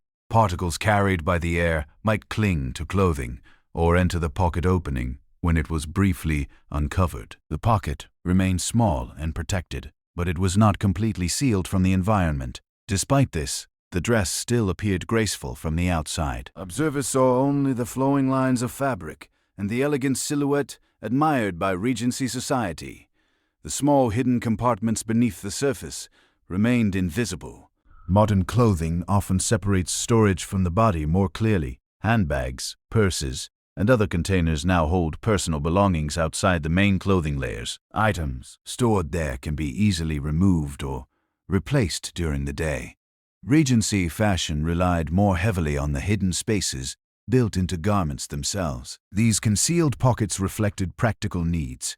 They allowed women to carry necessary objects while maintaining the smooth appearance of their dresses. The solution worked effectively, though it also meant that the items inside the pocket sometimes remained there longer than intended. I sometimes imagine how many small objects must have traveled unnoticed within these pockets during an ordinary day. Each folded note or cloth remained hidden behind the elegant exterior of the gown. The dress moved gracefully through drawing rooms and ballrooms, while quietly carrying the gay traces of daily life within its folds. To the outside observer, the gown symbolized elegance and simplicity. Its smooth lines and light fabric represented the fashionable ideals of the Regency era. The pockets, concealed beneath the surface, revealed a more practical side of everyday life. The dress therefore balanced appearance and utility. While society admired the graceful silhouette, the hidden compartments allowed ordinary objects to travel through the day without being seen. These small details remained largely absent from paintings and descriptions of fashionable life, yet they formed part of the reality experienced by those who wore the gowns. Clothing held not only the shape of fashion, but also the small remnants of daily activity carried quietly within its layers. Even so, garments and pockets were not the only parts of daily hygiene shaped by practical routines. Methods used to clean the body itself were often surprisingly simple. Hidden pockets in Regency. Gowns quietly carried folded notes, used handkerchiefs, and other small objects throughout long social days without anyone noticing. Clothing, therefore, became a container for many traces of daily activity. Personal cleaning routines, however, sometimes relied on methods far simpler than modern bathing, with some women wiping the body with a sponge and a basin of water instead of taking a full bath. Bathing in the Regency period did not always resemble the long baths many people imagine today. When people picture the past, they sometimes imagine elegant porcelain tubs filled with steaming water in large private rooms. Such scenes did exist in wealthy households, but they were far less common than modern expectations might suggest. For many women, especially in ordinary homes or even respectable townhouses, full baths were not a daily routine. Large bathtubs were simply not common fixtures in many houses. Plumbing systems were limited, and heating large quantities of water required time, fuel, and labor. Carrying buckets of hot water upstairs was a task often performed by servants. And even in households that employed staff, this work required effort and preparation. Because of this, a full bath could become an occasional event, rather than a daily habit. Immersing the entire body in water, many women relied on a simpler method for everyday cleanliness. A small basin of water and a sponge were the tools most commonly used. This routine was sometimes called a sponge wash. A bowl or wash basin would be filled with water, often warmed over a fireplace or stove. A natural sponge or cloth was then dipped into the water and used to wipe the body in sections. The process was careful and gradual. A woman might begin with the face and neck, gently wiping away the dust and oil that had collected during the day. The sponge was then rinsed in the basin before being used again on another part of the body. Arms and shoulders were often clean next. These areas were relatively easy to reach and exposed frequently during daily activities. A damp sponge could remove perspiration and dust that had gathered under clothing or during outdoor walks. Other parts of the body required more patience. Because Regency clothing involved layers of garments, removing them completely for a wash could take time. Undergarments, stays and outer dresses had to be loosened or removed carefully. before the sponge wash could continue. The basin of water remained the central tool. The sponge was dipped repeatedly into the same bowl, squeezed out, and then passed over another section of skin. As the process continued, the water gradually changed. Dust, oils, and small particles washed from the skin, slowly mixed into the basin. The water that had begun the routine clean and clear could appear cloudy by the time the washing was finished. Yet this was still considered a practical and efficient way to clean the body. Changing the water frequently was not always convenient. Heating additional water meant returning to the fire, warming another kettle, and carrying it back to the bedroom. For daily routines, many people simply continued using the same basin until the washing was complete. This method did remove some surface dirt. Sweat could be wiped away effectively with a sponge and warm water. The process refreshed the body and provided a feeling of cleanliness after a long day. However, it did not always reach every part of the body thoroughly. Because the wash was done section by section, certain areas might receive less attention than others. Clothing layers and modesty expectations could also influence how thoroughly the body was cleaned. The routine therefore focused on practicality rather than perfection. It allowed women to maintain a basic level of cleanliness without requiring the effort and resources needed for a full bath. Bedrooms often served as the place where this washing occurred. A basin would be placed on a small table or washstand near the bed. A jug of water and a towel completed the simple arrangement. Morning or evening routines might both include this process. Some women preferred washing early in the day before dressing, while others used the sponge wash in the evening to remove dust and sweat gathered during social visits or walks. The experience was quiet and private. Unlike modern bathrooms with running water, the washing process depended entirely on what water had been prepared in advance. Once the basin was empty, the routine ended until more water was brought. I sometimes imagine the quiet rhythm of this routine in a Regency bedroom. A small basin of water resting on a wooden stand, a sponge dipping gently into the bowl and lifting agar in. The soft movement of cloth and water replaced what modern life accomplishes with running taps and showers. The method was simple, but it was also practical. It allowed daily life to continue without the need for large baths or complicated preparations. Within the limits of time, it was an efficient way to maintain personal hygiene. Still, the sponge wash had clear limits. Without large amounts of flowing water, the cleaning process depended on the same basin used repeatedly throughout the routine. While it refreshed the skin, it could not always remove everything completely. Clothing, fabrics, and daily activities soon introduced new dust and perspiration to the body again. By the following day, the process began once more, repeating the quiet rhythm of sponge, basin, and towel.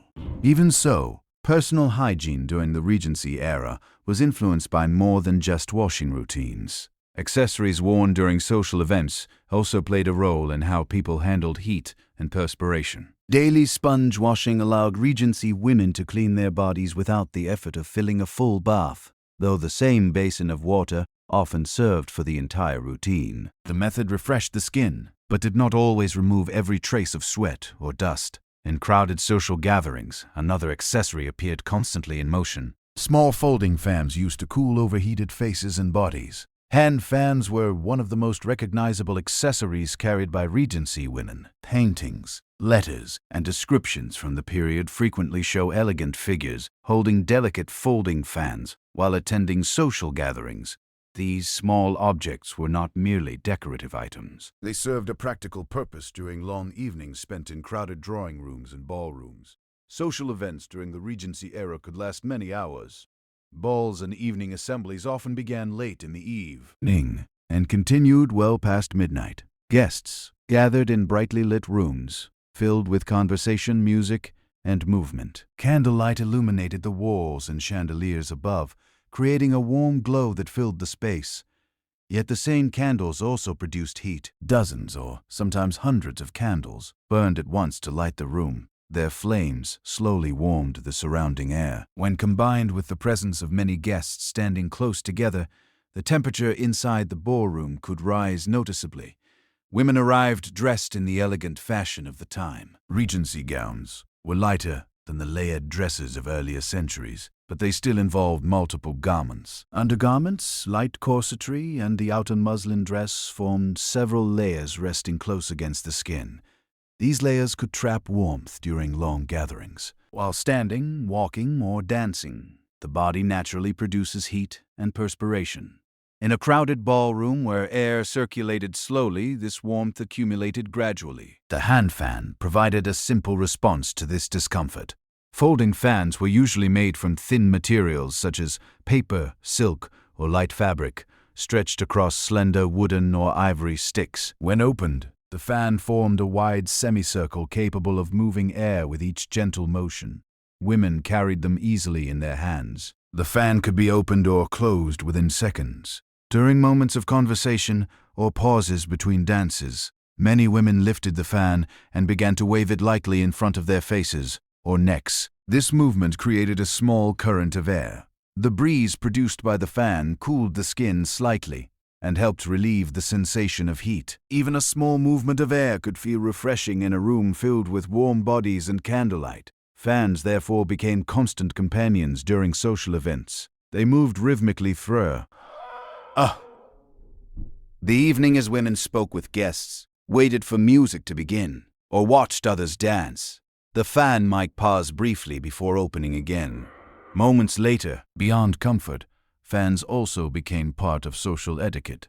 Subtle gestures made with the fan were sometimes interpreted as signals during conversation. A slow movement might indicate calm interest, while a more rapid motion suggested the wearer felt overheated or uncomfortable. Yet the fan's practical role remained the same. It helped cool the surface of the skin by moving air across the face and upper body. In warm rooms, this small relief could make long evenings more bearable. However, the fan addressed only the immediate sensation of heat. The body beneath the clothing continued producing perspiration during dancing and movement. Fabric resting against the skin absorbed this moisture slowly throughout the night. The fan could not change this process. While it cooled the surface temporarily, it did not remove the perspiration trapped within layers of clothing. Warmth and moisture continued to build beneath the garments during long gatherings. Air moved by the fan reached mostly the face and neck. Other parts of the body remained covered by fabric that held heat close to the skin. Even light muslin gowns could retain warmth when worn for many hours inside crowded rooms. For this reason, the fan worked more as comfort than a solution. It allowed women to endure the warmth of the ballroom without addressing the deeper cause of discomfort.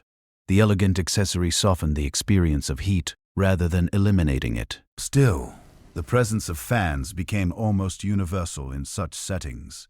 Guests expected to see them carried alongside gloves and small reticules.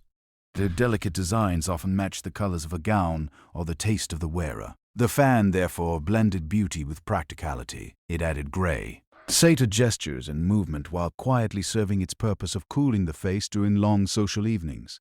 I sometimes imagine the soft rhythm of dozens of fans moving at once inside a crowded ballroom. Their quiet motion stirred the warm air as music played and dancers moved across the floor. The delicate objects reflected both the elegance and the physical reality of the gatherings they accompanied. Regency society valued refinement and composure. Accessories like the fan helped preserve that image even when rooms became warm and crowded. With a few graceful movements, a woman could maintain comfort while appearing calm and elegant before those around her. Yet the fan's usefulness had clear limits. It cooled the air for a moment, but could not prevent perspiration from forming beneath layers of clothing. The warmth of the ballroom remained even if the fan made it slightly easier to bear. Even so, clothing itself played an even greater role in trapping heat and moisture against the body. Garments worn beneath elegant dresses sometimes held warmth and perspiration for hours at a time. Hand fans moved constantly through crowded Regency ballrooms, offering brief relief from the heat created by candles, dancing, and tightly packed guests. The gentle breeze cooled faces, but could not remove the perspiration gathering beneath layers of clothing. Beneath the elegant gowns, another garment rested tightly against the body, A corset that held warmth and sweat close to the skin for the entire evening. Corsets remained an important part of women's clothing during the Regency period, even though their design had changed from the heavier forms of earlier centuries. When many people imagine corsets, they picture the rigid Victorian versions that tightly shaped the waist. Regency stays, as they were often called, were generally lighter and shorter, designed to support the bee. Used rather than dramatically compress the waist. This difference sometimes creates the impression that they were comfortable garments. In reality, although Regency corsets were less restrictive than those that would appear later in the 19th century, they still wrapped closely around the body.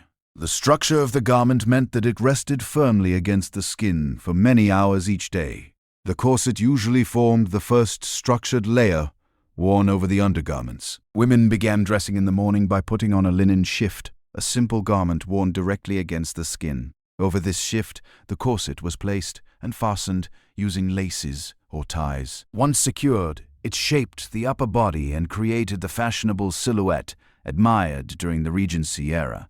The corset then remained in place throughout the day, because dresses were designed to fit over this structure. Removing it in the middle of the day was not always practical. The garment therefore stayed close to the body during morning visits, afternoon walks, and evening social events. Fabric layers created a small enclosed environment. Even though Regency corsets were lighter than later Victorian versions, they still consisted of several layers of fabric reinforced with stitching.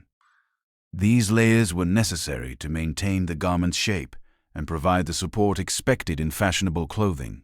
When worn close to the body, the corset naturally held warmth. The human body constantly produces heat, especially during movement, or when surrounded by warm air in crowded rooms. When fabric presses firmly against the torso, that heat does not easily escape. Perspiration formed quietly beneath the garment. During a long day that might include walking outdoors, climbing stairs, or attending social gatherings, the body gradually releases moisture through the skin. The linen shift absorbed some of this perspiration, but the corset covering it added another barrier. Together, these layers slowed the evaporation of moisture. Instead of dispersing quickly into the surrounding air, warmth and perspiration remained within the layers of clothing. Over time, the fabric absorbed small amounts of moisture while continuing to rest closely against the body. The corset, therefore, became a steady companion throughout the day. It supported posture, shaped the figure, and helped hold the outer dress smoothly in place. At the same time, it quietly collected the warmth and moisture produced by the body. Daily routines rarely included changing this garment multiple times. Unlike undergarments worn directly against the skin, the corset was often used repeatedly before being thoroughly cleaned. Washing such structured garments required time and careful handling. The effort involved meant that cleaning did not occur every day. Corsets needed to be dried carefully after washing to maintain their shape. For this reason, many women preferred to wear the same garment for several days rather than subject it to frequent washing. This practical decision allowed the corset to remain part of daily life for long periods. Morning dressing placed it firmly against the body, and evening undressing finally removed it many hours later.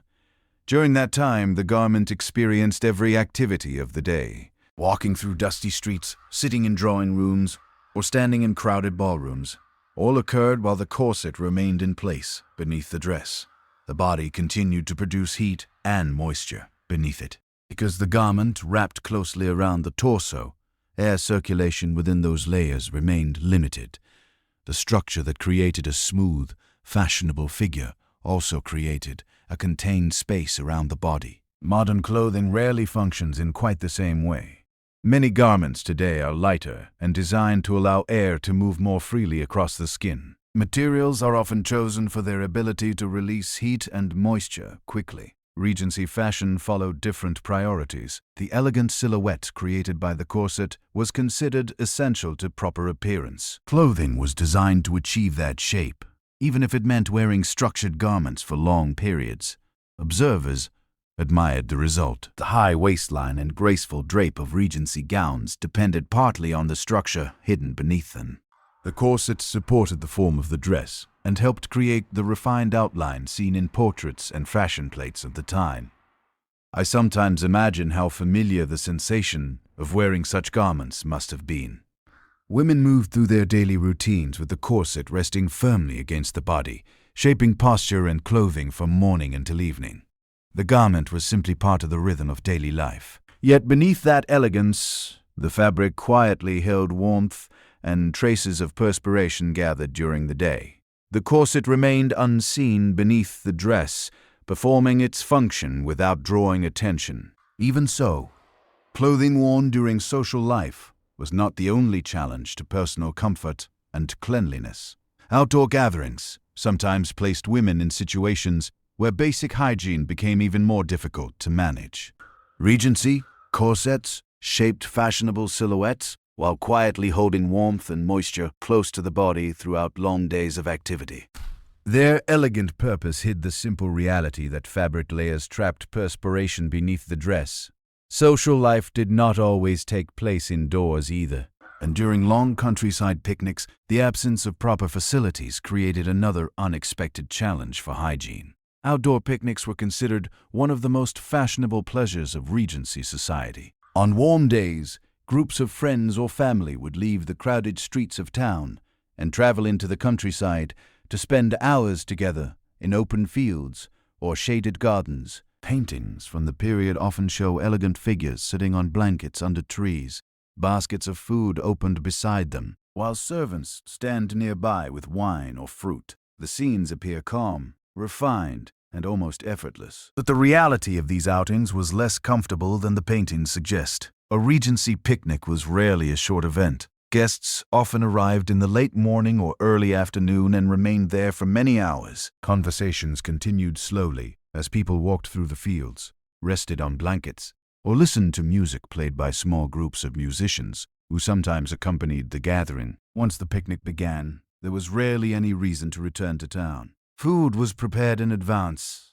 and packed carefully into baskets. Wine, fruit, cold meats, and pastries were arranged on cloths spread across the grass.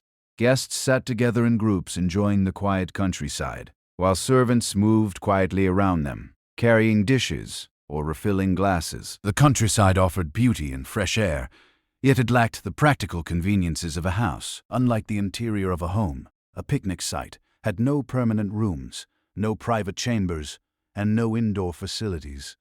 Once guests arrived in the open landscape, they depended entirely on what the environment provided. For many hours, the open countryside became their temporary setting for everything.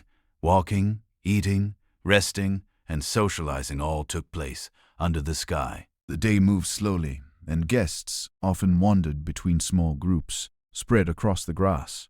However, nature offered very little privacy. The fields where picnics were held were usually open and visible from many directions. A wide meadow might stretch out in every direction, with only a few trees or bushes scattered across the landscape. When personal needs arose, this created a quiet difficulty. There were no convenient indoor spaces where someone could step away privately. Anyone who needed a moment of privacy had to search for a discreet location.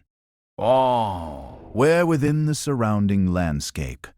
Women faced particular challenges in these situations.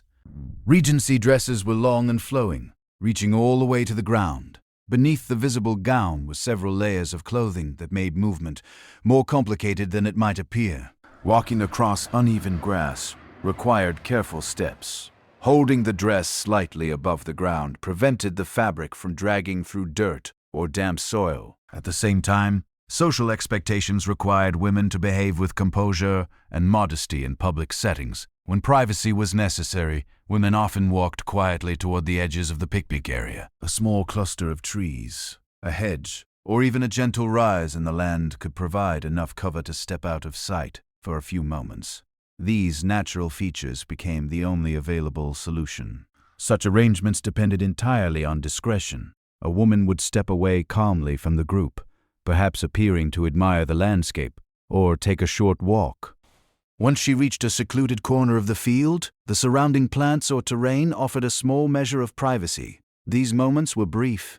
Remaining away from the group for too long might attract attention. so most women returned quickly after finding a temporary solution to the situation. The process was awkward, but widely accepted. Everyone attending such gatherings understood the limitations of spending many hours outdoors without permanent facilities. Guests quietly adapted to the natural environment around them. Despite these inconveniences, picnics remained extremely popular. The pleasure of escaping the noise and smoke of the city was often worth the small discomforts that came with outdoor life. Fresh air, sunlight, and open landscapes created a pleasant contrast with crowded urban streets. Social expectations also encouraged participation. Picnics were seen as elegant net gatherings where conversation flowed freely and relationships developed naturally. People enjoyed the slower pace of these countryside meetings. From a distance, the scene appeared graceful. Elegant dresses moved through green fields, white blankets rested beneath trees, and laughter carried through the air. To observers, the gathering looked effortless and refined. Yet behind that elegance were the quiet adjustments required by outdoor life. The absence of indoor facilities meant that guests had to rely on whatever privacy the landscape could offer. Trees, bushes, and distant corners of the meadow became temporary solutions throughout the day. I sometimes imagine how different those gatherings must have felt compared with modern outdoor events. Today, large public gatherings often include portable facilities, organized spaces, and careful planning for comfort. Regency picnics depended almost entirely on the natural setting itself. Nature provided beauty but very little convenience. Guests accepted this reality as part of the experience. They enjoyed the countryside while quietly managing the practical challenges that came with spending hours far from home. These picnics, therefore, reveal a small but telling detail about Regency life. Even the most elegant social occasions were shaped by the limits of the environment. Refinement and practicality existed side by side, even in the middle of a peaceful meadow. And once guests returned indoors after such long days outside, another subtle detail of Regency fashion quietly held the traces of warmth and perspiration against the skin. Regency picnics often lasted many hours in open countryside, where privacy and hygiene facilities simply did not exist. Guests relied on trees, bushes, and distance from the group to manage basic needs during the day. Back inside, drawing rooms and ballrooms, however, another elegant accessor. Why quietly trapped sweat against the skin for hours at a time? The necklaces and jewelry worn tightly around the neck. Necklaces and decorative jewelry were an essential part of Regency fashion. Portraits from the period frequently show women wearing delicate chains, ribbons, or jeweled pendants resting directly against the skin of the neck and upper chest. These accessories were considered symbols of refinement and elegance. A carefully chosen necklace could complete the appearance of a gown and draw attention to the graceful neckline that Regency dresses were designed to reveal. The design of Regency gowns made necklaces particularly noticeable. Unlike earlier fashions that covered the chest and shoulders with multiple layers of fabric, Regency dresses often featured wide necklines that left the upper chest and collarbone visible. This style created an ideal space for decorative jewelry to be displayed. As a result, necklaces were worn frequently. Women attending dinners, concerts, or evening gatherings often selected a necklace to match the color and style of their dress. Some were simple chains of gold or silver. Others included pearls, gemstones, or small decorative pendants suspended from a thin ribbon. These pieces of jewelry rested directly against the skin. Unlike brooches or rings, which sat on top of clothing, necklaces were designed to lie against the body itself. The chain or ribbon circled the neck while the pendant rested against the upper chest. During quiet moments, this arrangement felt comfortable. Yet during long days of activity, the body naturally produced warmth and perspiration. Even in cool weather, the skin releases small amounts of moisture as part of the body's natural regulation of temperature. In warm rooms, this process became more noticeable. All rooms lit by candles, crowded drawing rooms filled with guests, and long evenings of conversa created environments where the air gradually grew warm. Movement and dancing increased the body's heat, even further. As the body warmed, perspiration appeared on the skin. The neck and upper chest were areas where moisture could gather easily, especially when clothing or jewelry rested against the surface of the skin. When a necklace was worn, the chain or ribbon lay exactly in this area. The jewelry therefore remained in contact with the moisture. A metal chain or decorative ribbon was pressed lightly against the neck throughout the evening. As perspiration formed, it collected along the narrow line where the jewelry touched the skin. This contact could continue for many hours. A woman attending a social event might put on her necklace early in the evening before leaving home. Once the gathering began, the jewelry usually remained in place until the event ended.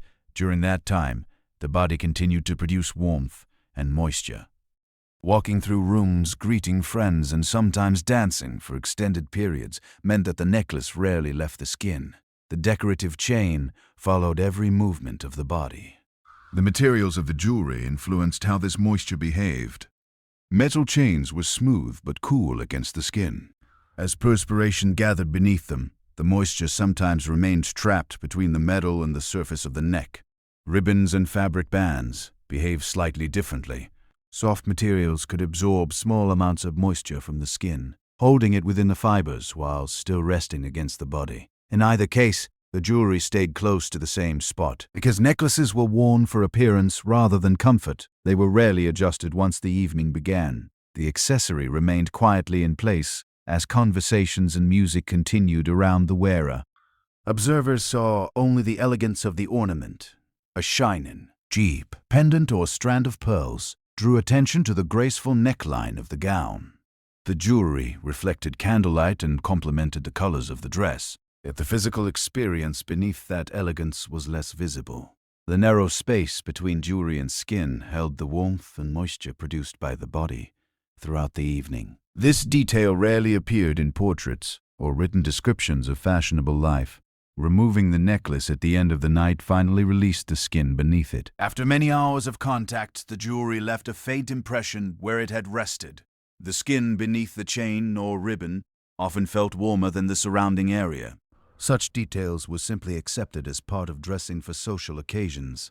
Jewelry completed the appearance expected at gatherings, and its presence remained constant from the beginning of the evening until the moment the wearer returned home. Modern accessories sometimes function differently. Many necklaces today are lighter or designed to allow small adjustments during the day. Materials may also be chosen for comfort as well as appearance. Regency fashion focused more strongly on visual effect. Jewelry was selected primarily for how it enhanced the elegance of the gown and the wearer's appearance. Comfort was a secondary consideration. I sometimes imagine the quiet contrast between what observers saw and what the wearer experienced. To those watching across a ballroom, the necklace simply sparkled in candlelight as the wearer moved through the room. Beneath that sparkle, the accessory rested against warm skin for hours at a time. The elegance of Regency fashion often concealed such small physical realities. Clothing and accessories created an image of grace and refinement, even when they quietly held the traces of heat and moisture produced by the body during long social evenings. Yet jewelry was not the only object in a Regency bedroom that could gather traces of the body over time. Even the fabrics surrounding the bed at night could slowly absorb the presence of the sleeper. Necklaces resting directly against the skin often held warmth and perspiration against the neck throughout long evenings of social activity. Elegant jewelry, therefore, carried quiet traces of the body beneath its polished surface.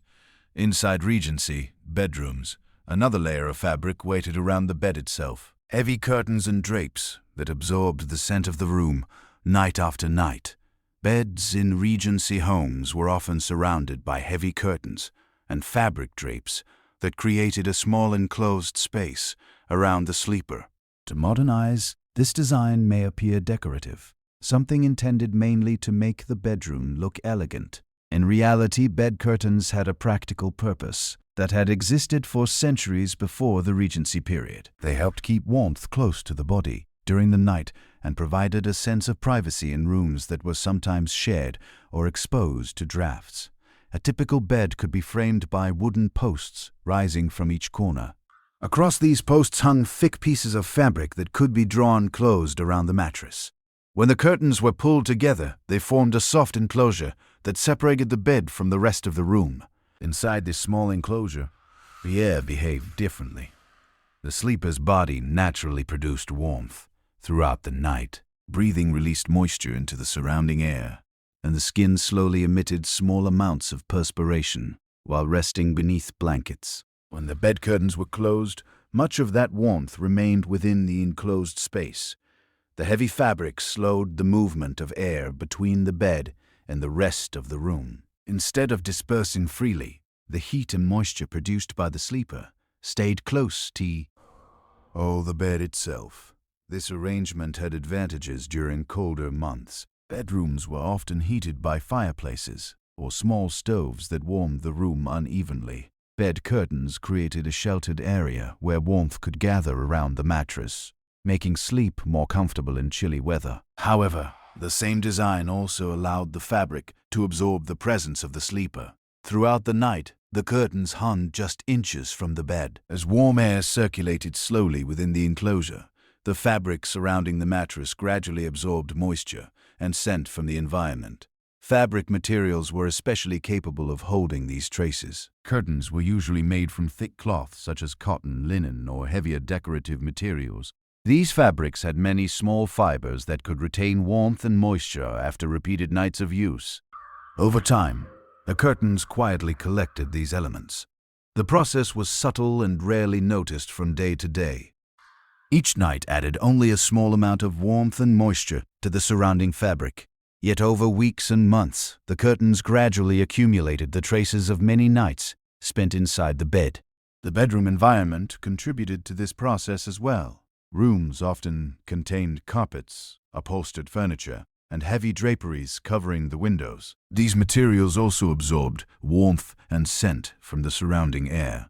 When the bed curtains were drawn at night, they joined this network of fabrics. All of these materials worked together to hold the atmosphere of the room within their fibers. The bed itself became the center of this quiet exchange between the body and the surrounding cloth.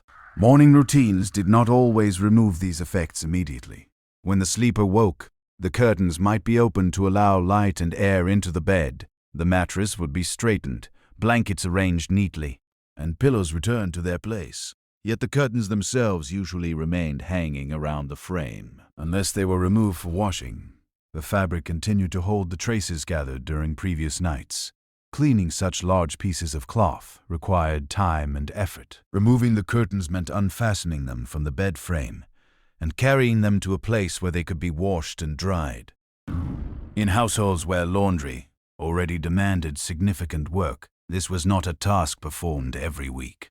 As a result, the curtains often remained in place for long periods. During that time, the sleeper returned night after night to the same enclosed space, surrounded by the same pieces of fabric. The cycle repeated quietly. Each evening, the curtains closed again, and the warmth of the body gradually filled the small space around the bed. Moisture from breathing and skin settled once more into the surrounding cloth. By morning, the air inside the enclosure had slowly mixed with the rest of the room. The sleeper stepped out of bed and began the routines of the day, leaving behind the subtle traces absorbed by the curtains. Modern bedrooms rarely use this design.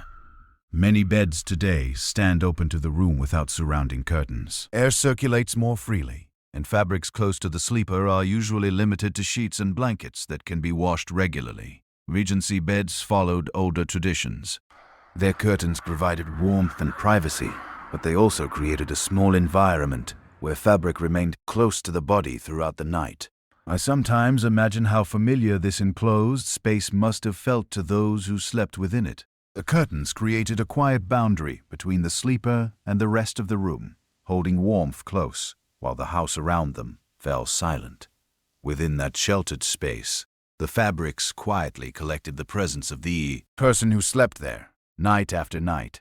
The design offered comfort, yet it also allowed the cloth surrounding the bed to absorb the traces of daily life over time. Even so, the bedroom contained other objects that quietly gathered residues from everyday routines. Among the most overlooked were the small containers and tools resting on the dressing table. Bed curtains surrounding Regency mattresses helped keep warmth close during the night, but they also absorbed the subtle traces of the sleeper over time. Heavy fabrics quietly collected warmth and scent inside their fibers as the same bed was used night after night. On the nearby dressing table, another set of objects gathered its own accumulation. Small cosmetic boxes and jars that held powders and creams used again and again.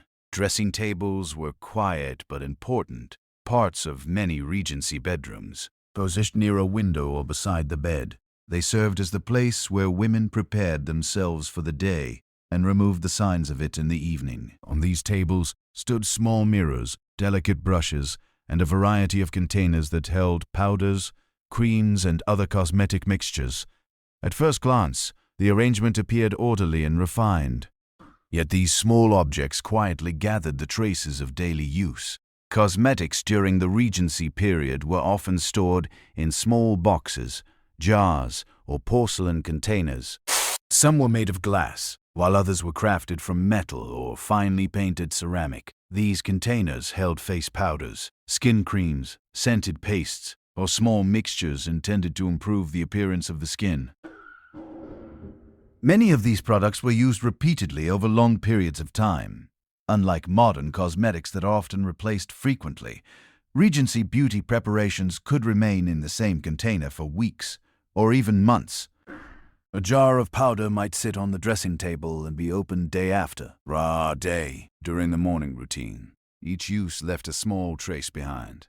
A fingertip or brush dipped into the powder disturbed the surface slightly. When the lid was closed again, the contents remained ready for the next application. Over time, the powder inside the container was no longer untouched. The same pattern appeared with creams and ointments. These preparations were often thicker than powder and stored in small jars.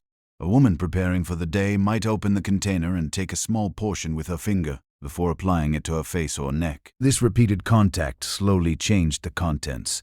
Tiny amounts of skin oil or dust could be carried into the jar each time the cream was touched. The changes were subtle and invisible at first, but the mixture inside the container gradually became different from its original form.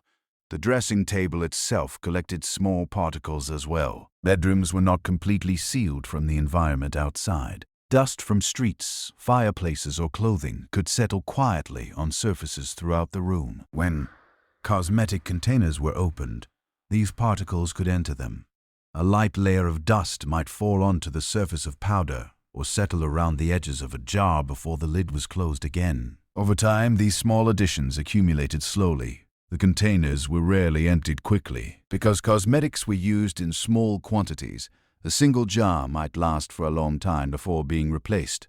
During that time, it remained exposed to the repeated cycle of opening, using, and closing. This cycle quietly altered the contents. Powders could become slightly compacted from repeated contact. Creams might develop small variations in texture after being opened many times. The dressing table, therefore, became a place where these small changes occurred gradually. To the person using the cosmetics each day, the difference was rarely noticeable. The products still served their purpose and remained part of the daily routine. Cleaning routines sometimes addressed the surface of the table itself. Servants or household members might wipe dust from the tabletop, polish the mirror, or arrange the small containers neatly in place. Yet the contents inside the jars were usually left untouched. Opening a container again simply continued the routine. Powder was applied lightly to the skin. A small amount of cream was spread across the face or neck, and the lid returned to its place. Over weeks or months, the cosmetics quietly reflected their history of use. Each container held not only the original preparation but also the small traces added during repeated applications. The dressing table preserved these details in the quiet rhythm of daily life. Modern cosmetics are often replaced more frequently. Many products today are packaged with tools designed to reduce direct contact, and people commonly replace them after shorter periods of use. Regency routines followed a different pattern. Cosmetics remained part of a longer cycle of use where containers stayed on the dressing table and served the same purpose day after day. To observers, the tables still appeared elegant. The jars were arranged carefully beside the mirror, reflecting the light from the window. Brushes rested neatly beside them, and the entire arrangement suggested refinement and order. Yet within those small containers, The quiet accumulation of use continued. Each opening and closing of a jar added another moment to the long history of the cosmetic preparation inside. I sometimes imagine the quiet stillness of a Regency dressing table in the early morning light. A mirror reflecting the room, a brush resting beside a small jar of powder, and the lid slowly lifted as the day's routine begins again. The objects themselves rarely changed position, but within them, the traces of repeated use quietly gathered over time. These details remind us that even the most refined spaces held small signs of everyday life.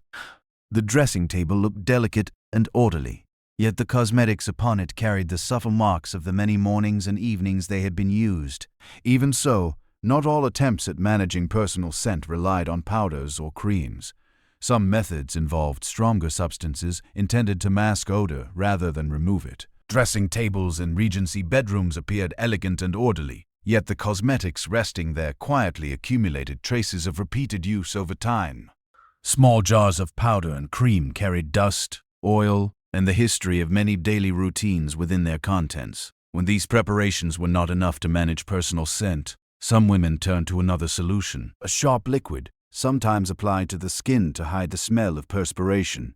Vinegar was a very common substance in Regency households. Most people today associate vinegar mainly with cooking, but during the early 19th century, it had many additional uses around the home. Bottles of vinegar were often kept in kitchens, pantries, and sometimes even in bedrooms because it was believed to have cleansing and refreshing properties. In a period when modern hygiene products did not exist, people relied on simple materials that were easy to obtain and easy to prepare. Because vinegar was inexpensive and widely available, it gradually found its way into personal hygiene routines. Some women diluted vinegar with water and used the mixture as a form of cleansing solution. The preparation was simple. A small amount of vinegar would be poured into a basin of water and stirred lightly. The liquid could then be applied to the skin with a cloth or sponge during washing. The intention behind this practice was not complicated. Vinegar had a sharp and unmistakable scent. When applied to the skin in diluted form, the smell was strong enough to replace or overpower other odors that might have developed during the day. Daily life in the Regency period often involved long hours spent in warm environments. Crowded drawing rooms, candlelit ballrooms, and busy streets created conditions where perspiration was common. Women attended social gatherings, walked through town, and sometimes danced for hours during evening events. During these activities, the body naturally produces sweat. Clothing layers could trap heat and moisture close to the skin. Even light fabrics such as muslin did not always prevent perspiration from forming during a long day of activity. By the end of an evening, the body might carry the scent of sweat beneath clothing or around the neck and arms. Without modern deodorants or specialized soaps designed to eliminate these odors, people searched for other methods to manage them. Perfume was one popular solution. Another approach involved using substances with stronger natural scents to mask the smell of perspiration. Vinegar became one of these substances. When mixed with water, the diluted solution could be used to wipe the skin lightly. A cloth dipped into the basin might be passed over the neck, arms, or upper chest where perspiration often gathered. The effect was immediate. The sharp smell of vinegar replaced the scent of perspiration. For some individuals, this change seemed refreshing, especially if the vinegar was mixed lightly enough to soften its strength. Yet the smell of vinegar was unmistakable. Even when diluted, the scent remained sharp and noticeable. Anyone standing close to the person could often detect it. This created a curious situation. The method did not remove the cause of body odor. Instead, it replaced one smell with another that was just as recognizable. In quiet rooms, the scent could linger. If vinegar had been applied shortly before entering a gathering, its smell might remain noticeable for some time before fading gradually into the surrounding air. Some people found this smell acceptable. Others considered it unpleasant. Despite these mixed reactions, vinegar continued to appear in various hygiene routines because it was simple and practical. Its reputation as a cleansing substance also played an important role. Household cleaning practices during the Regency period frequently included vinegar. It was used to wipe surfaces, wash fabrics, and remove certain stains. Because of these uses, people associated vinegar with cleanliness. Applying it to the body, therefore, seemed logical to those who believed in its cleansing qualities. The preparation required very little effort. A small basin of water, a cloth, and a bottle of vinegar were all that was necessary. The mixture could be prepared quickly and used immediately without complicated tools or ingredients. This simplicity helped the practice spread quietly. Women preparing for an evening gathering might use diluted vinegar as part of their washing routine, hoping the sharp scent would make them feel fresher. The results were often temporary. The smell of vinegar gradually faded as time passed, and perspiration could return during long hours of activity. Still, the method reflected the practical thinking of the period. People worked with the materials available to them, adapting ordinary household substances to solve everyday problems. I sometimes imagine the moment when a cloth dipped in diluted vinegar touches the skin. The sharp scent would rise instantly, replacing the warmth of perspiration with the unmistakable smell of vinegar. For a brief time, it might feel like a solution. Yet the method also reveals the limitations of hygiene practices during the Regency era. Without modern products, designed specifically to remove odor, people relied on masking scents rather than eliminating the underlying cause. Vinegar, therefore, functioned more like a temporary disguise. It covered one smell with another, while the body continued its natural processes beneath clothing and jewelry. These small details illustrate how everyday life in the Regency period often depended on simple improvisation. Household materials were used in creative ways to address problems that today are solved with specialized products. Even so, vinegar was not the only surprising detail hidden within daily hygiene routines. Another practice inside Regency homes quietly revealed how limited access to clean water could sometimes be. Diluted vinegar offered a quick way to cover the smell of perspiration with a sharper scent that people associated with cleanliness. The method replaced one odor with another rather than removing the source itself. Inside many Regency homes, however, an even stranger detail appeared in the morning washing routine. A single basin of water, sometimes used by several members of the household, one after another. Wash basins were a familiar sight in Regency homes. Almost every bedroom contained a small table or wooden stand where a ceramic basin and water jug were placed.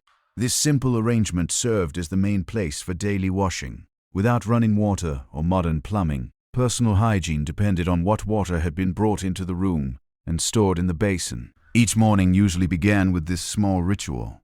A jug filled with water would stand beside the basin, often placed there by a servant earlier in the day.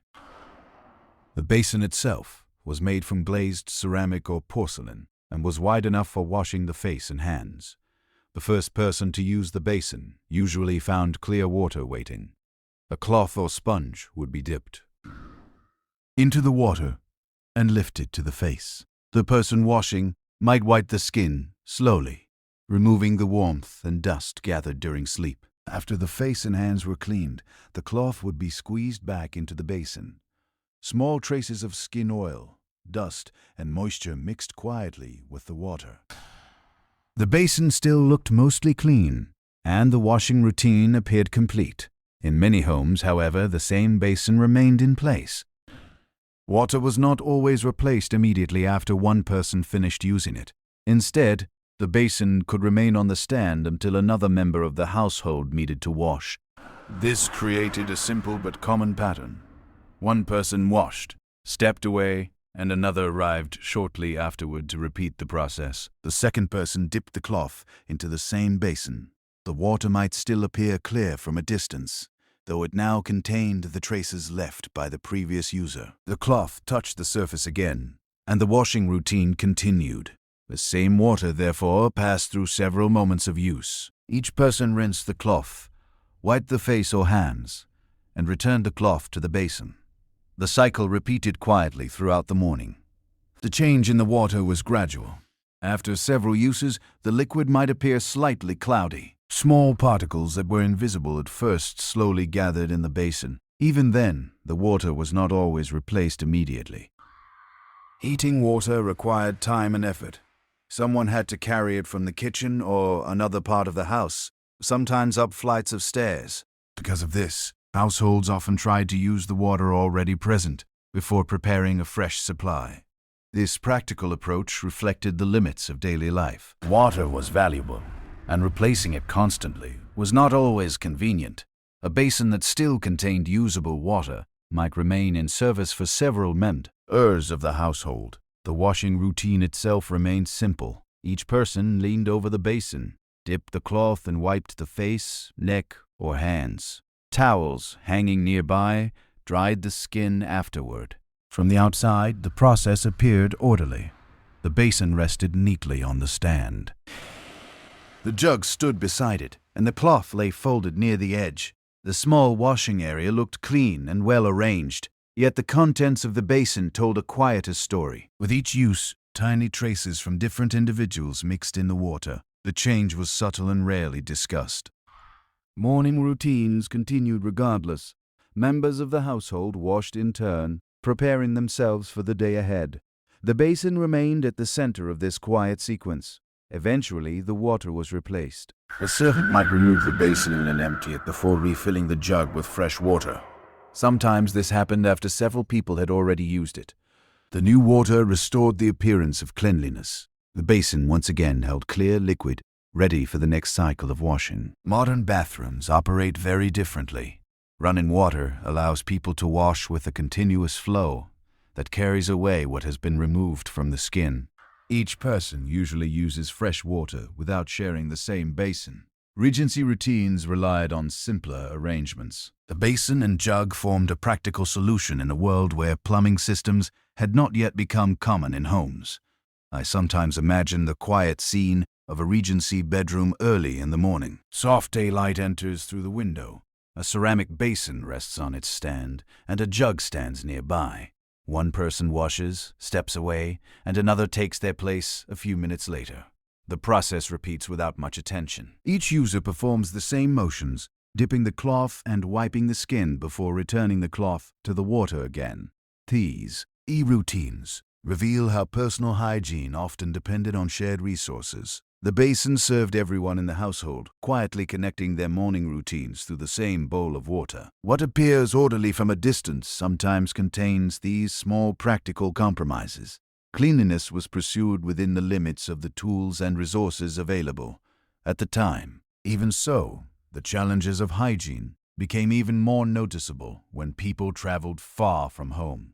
Long journeys created new difficulties that made washing and personal care even harder to maintain. Shared wash basins allowed several members of a Regency household to clean themselves using the same bowl of water each morning. The routine worked within the limits of time, effort, and available resources, even if the water gradually carried the traces of everyone who used it.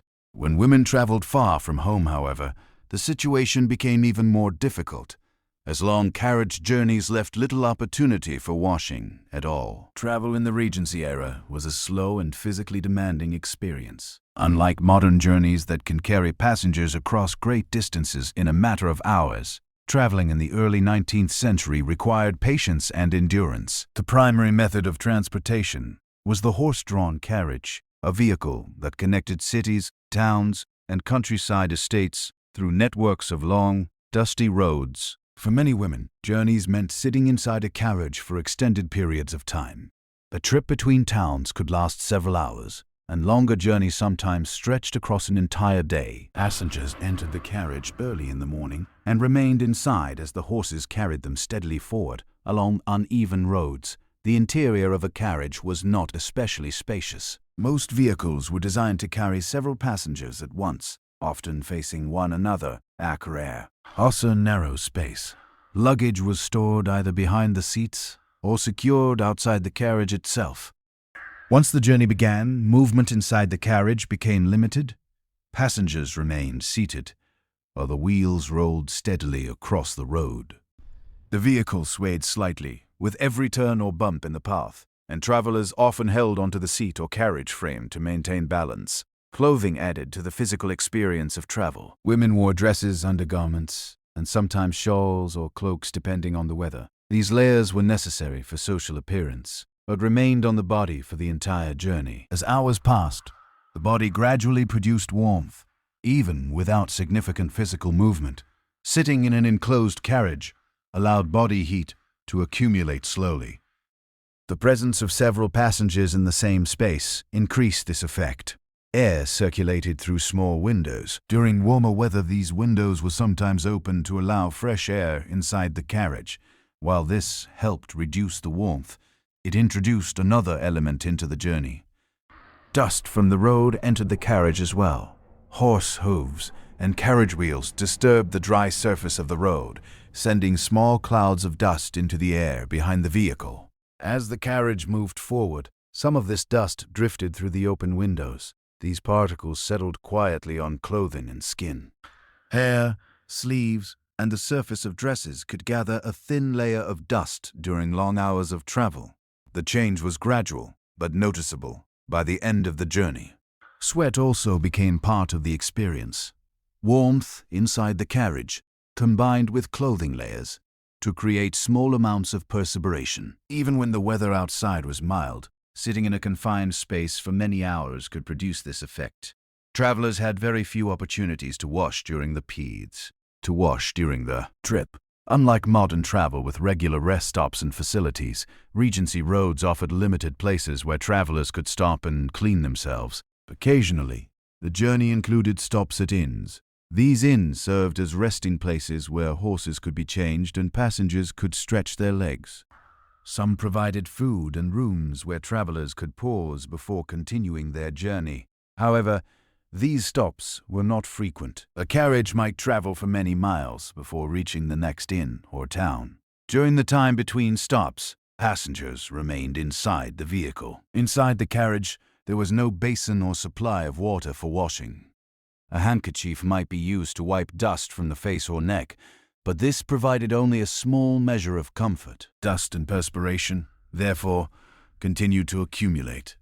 Each mile added another layer of the road's presence to the clothing and skin of the travelers. Despite these challenges, long journeys were common. Families traveled to visit relatives, attend seasonal gatherings, or spend time at country estates during warmer months. Travel formed an important part of social life during the Regency period. Carriages made these journeys possible. They carried passengers across landscapes of fields, forests, and villages that slowly passed by the carriage windows. From inside the carriage, travelers watched the countryside unfold. Rolling hills, farms, and distant towns appeared along the road as the horses continued their steady pace. The beauty of the landscape sometimes distracted from the discomfort of the journey. Passengers spoke with one another, read letters, or simply watched the passing scenery while waiting to arrive at their destination. Still, the physical reality of travel remained. Long hours of sitting in the same position, combined with the warmth of clothing and the dust of the road, slowly affect the body. Arrival at the destination brought a sense of relief. Travelers stepped out of the carriage, stretched their legs, and finally had the opportunity to wash away the dust collected during the journey. Water, basins, and private rooms allowed them to refresh themselves properly after many hours on the road.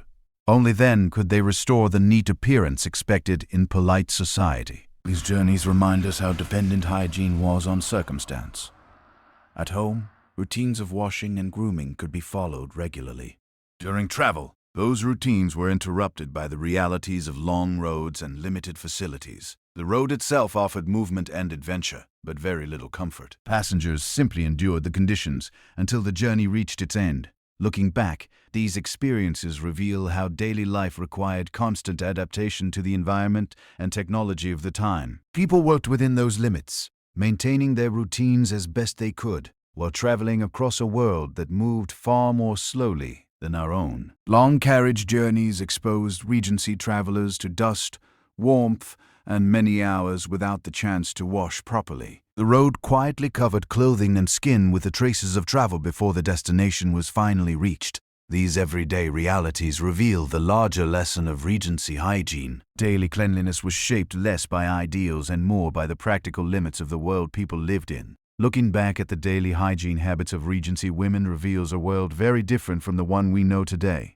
At first glance, the early 19th century often appears elegant and refined. Portraits show graceful figures wearing delicate dresses, beautiful jewelry, and carefully styled hair.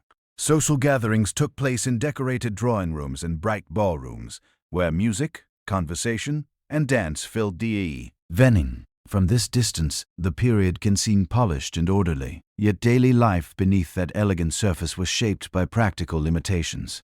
Homes lacked many conveniences that people now consider ordinary. Running water was rare. Plumbing systems were still developing. Heating water required time, fuel, and labor. These conditions influenced how people approached personal hygiene every single day. Cleanliness was not ignored, but it was managed differently.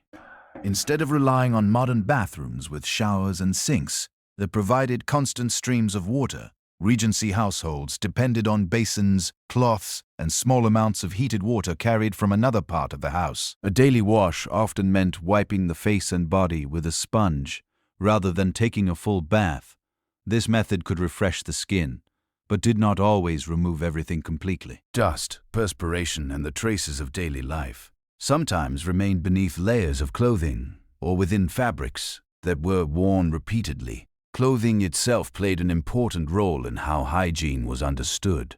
Undergarments, dresses, corsets, gloves, and shoes formed layers that remained on the body for long hours. These garments absorbed warmth and perspiration while maintaining the appearance expected in polite society. At the same time, accessories were often used to manage the effects of daily life. Perfume was applied to the neck or chest. Fans were used to cool overheated skin. Handkerchiefs were wiped on the face and hands during social gatherings. These objects helped maintain comfort and appearance, yet they often addressed the symptoms of warmth and perspiration rather than removing the underlying cause. In many ways, the practices of the time focused on managing visible impressions. A woman's appearance in society mattered greatly. Clean clothing, styled hair, and elegant accessories signaled refinement and respectability. Because of this, maintaining the outward image sometimes took priority over achieving complete physical cleanliness. Perfumes masked odor, fans cooled warm skin, gloves protected hands from dust and the sun.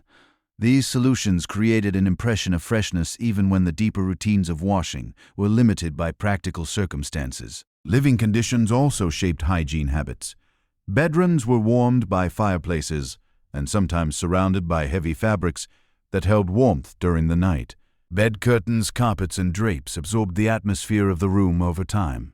Dressing tables held cosmetic powders and creams that were used again and again. Wash basins provided the water used by members of the household each morning. Sometimes that water served several people before it was replaced. These details remind us that daily life functioned within the limits of available resources. Water had to be carried and heated. Clothing required time and effort to clean. Travel meant long hours in dusty carriages, where washing was impossible until the journey ended. Within those conditions, people adapted as best they could. The methods they used may seem unusual to modern readers, but they made sense in the context of the world in which they lived. Regency society valued refinement, order, and beauty. At the same time, everyday routines reflected the practical realities of the era. People worked within those boundaries, finding ways to remain comfortable and presentable even when complete cleanliness was difficult to achieve. Looking at these habits from the present day helps us understand how much daily life has changed. Modern homes offer running water, heated bathrooms, and products designed specifically for personal hygiene. Showers, soap, and deodorant allow people to remove sweat and dirt quickly and easily. Such conveniences would have seemed remarkable to someone living 2 centuries ago. The comparison also reminds us that historical societies were shaped by the tools and technologies available to them. What appears inconvenient today was simply normal life at the time. People dressed carefully, washed as best they could, and continued their routines without questioning the limitations surrounding them. In many ways, the elegance associated with the Regency era existed alongside these practical compromises. Ballrooms glittered with candlelight, while guests cooled themselves with fans. Perfumes floated through drawing rooms as people conversed beneath warm chandeliers. Carriages carried travelers through dusty roads toward country estates, where social gatherings awaited. Behind every graceful scene was the quiet reality of daily living. Clothing absorbed the warmth of the body. Accessories masked discomfort, Simple tools like basins and cloths form the foundation of personal hygiene. Understanding these details allows us to see the Regency period more clearly. History is often remembered through grand events, famous figures, and beautiful images. Yet everyday life with all its small routines and limitations reveals just as much about the past. The habits we have explored throughout this story are not meant to diminish the elegance of the era. Instead, they show how people balanced refinement with practicality. The world of the Regency period was one where beauty and inconvenience existed side by side. And perhaps that contrast is what makes the era so fascinating to study today. When we imagine the past, it is easy to focus only on the glamour and romance. But the quiet details of daily life tell a richer story. They remind us that every period of history is shaped by ordinary routines as much as by extraordinary routines, as much as by extraordinary events.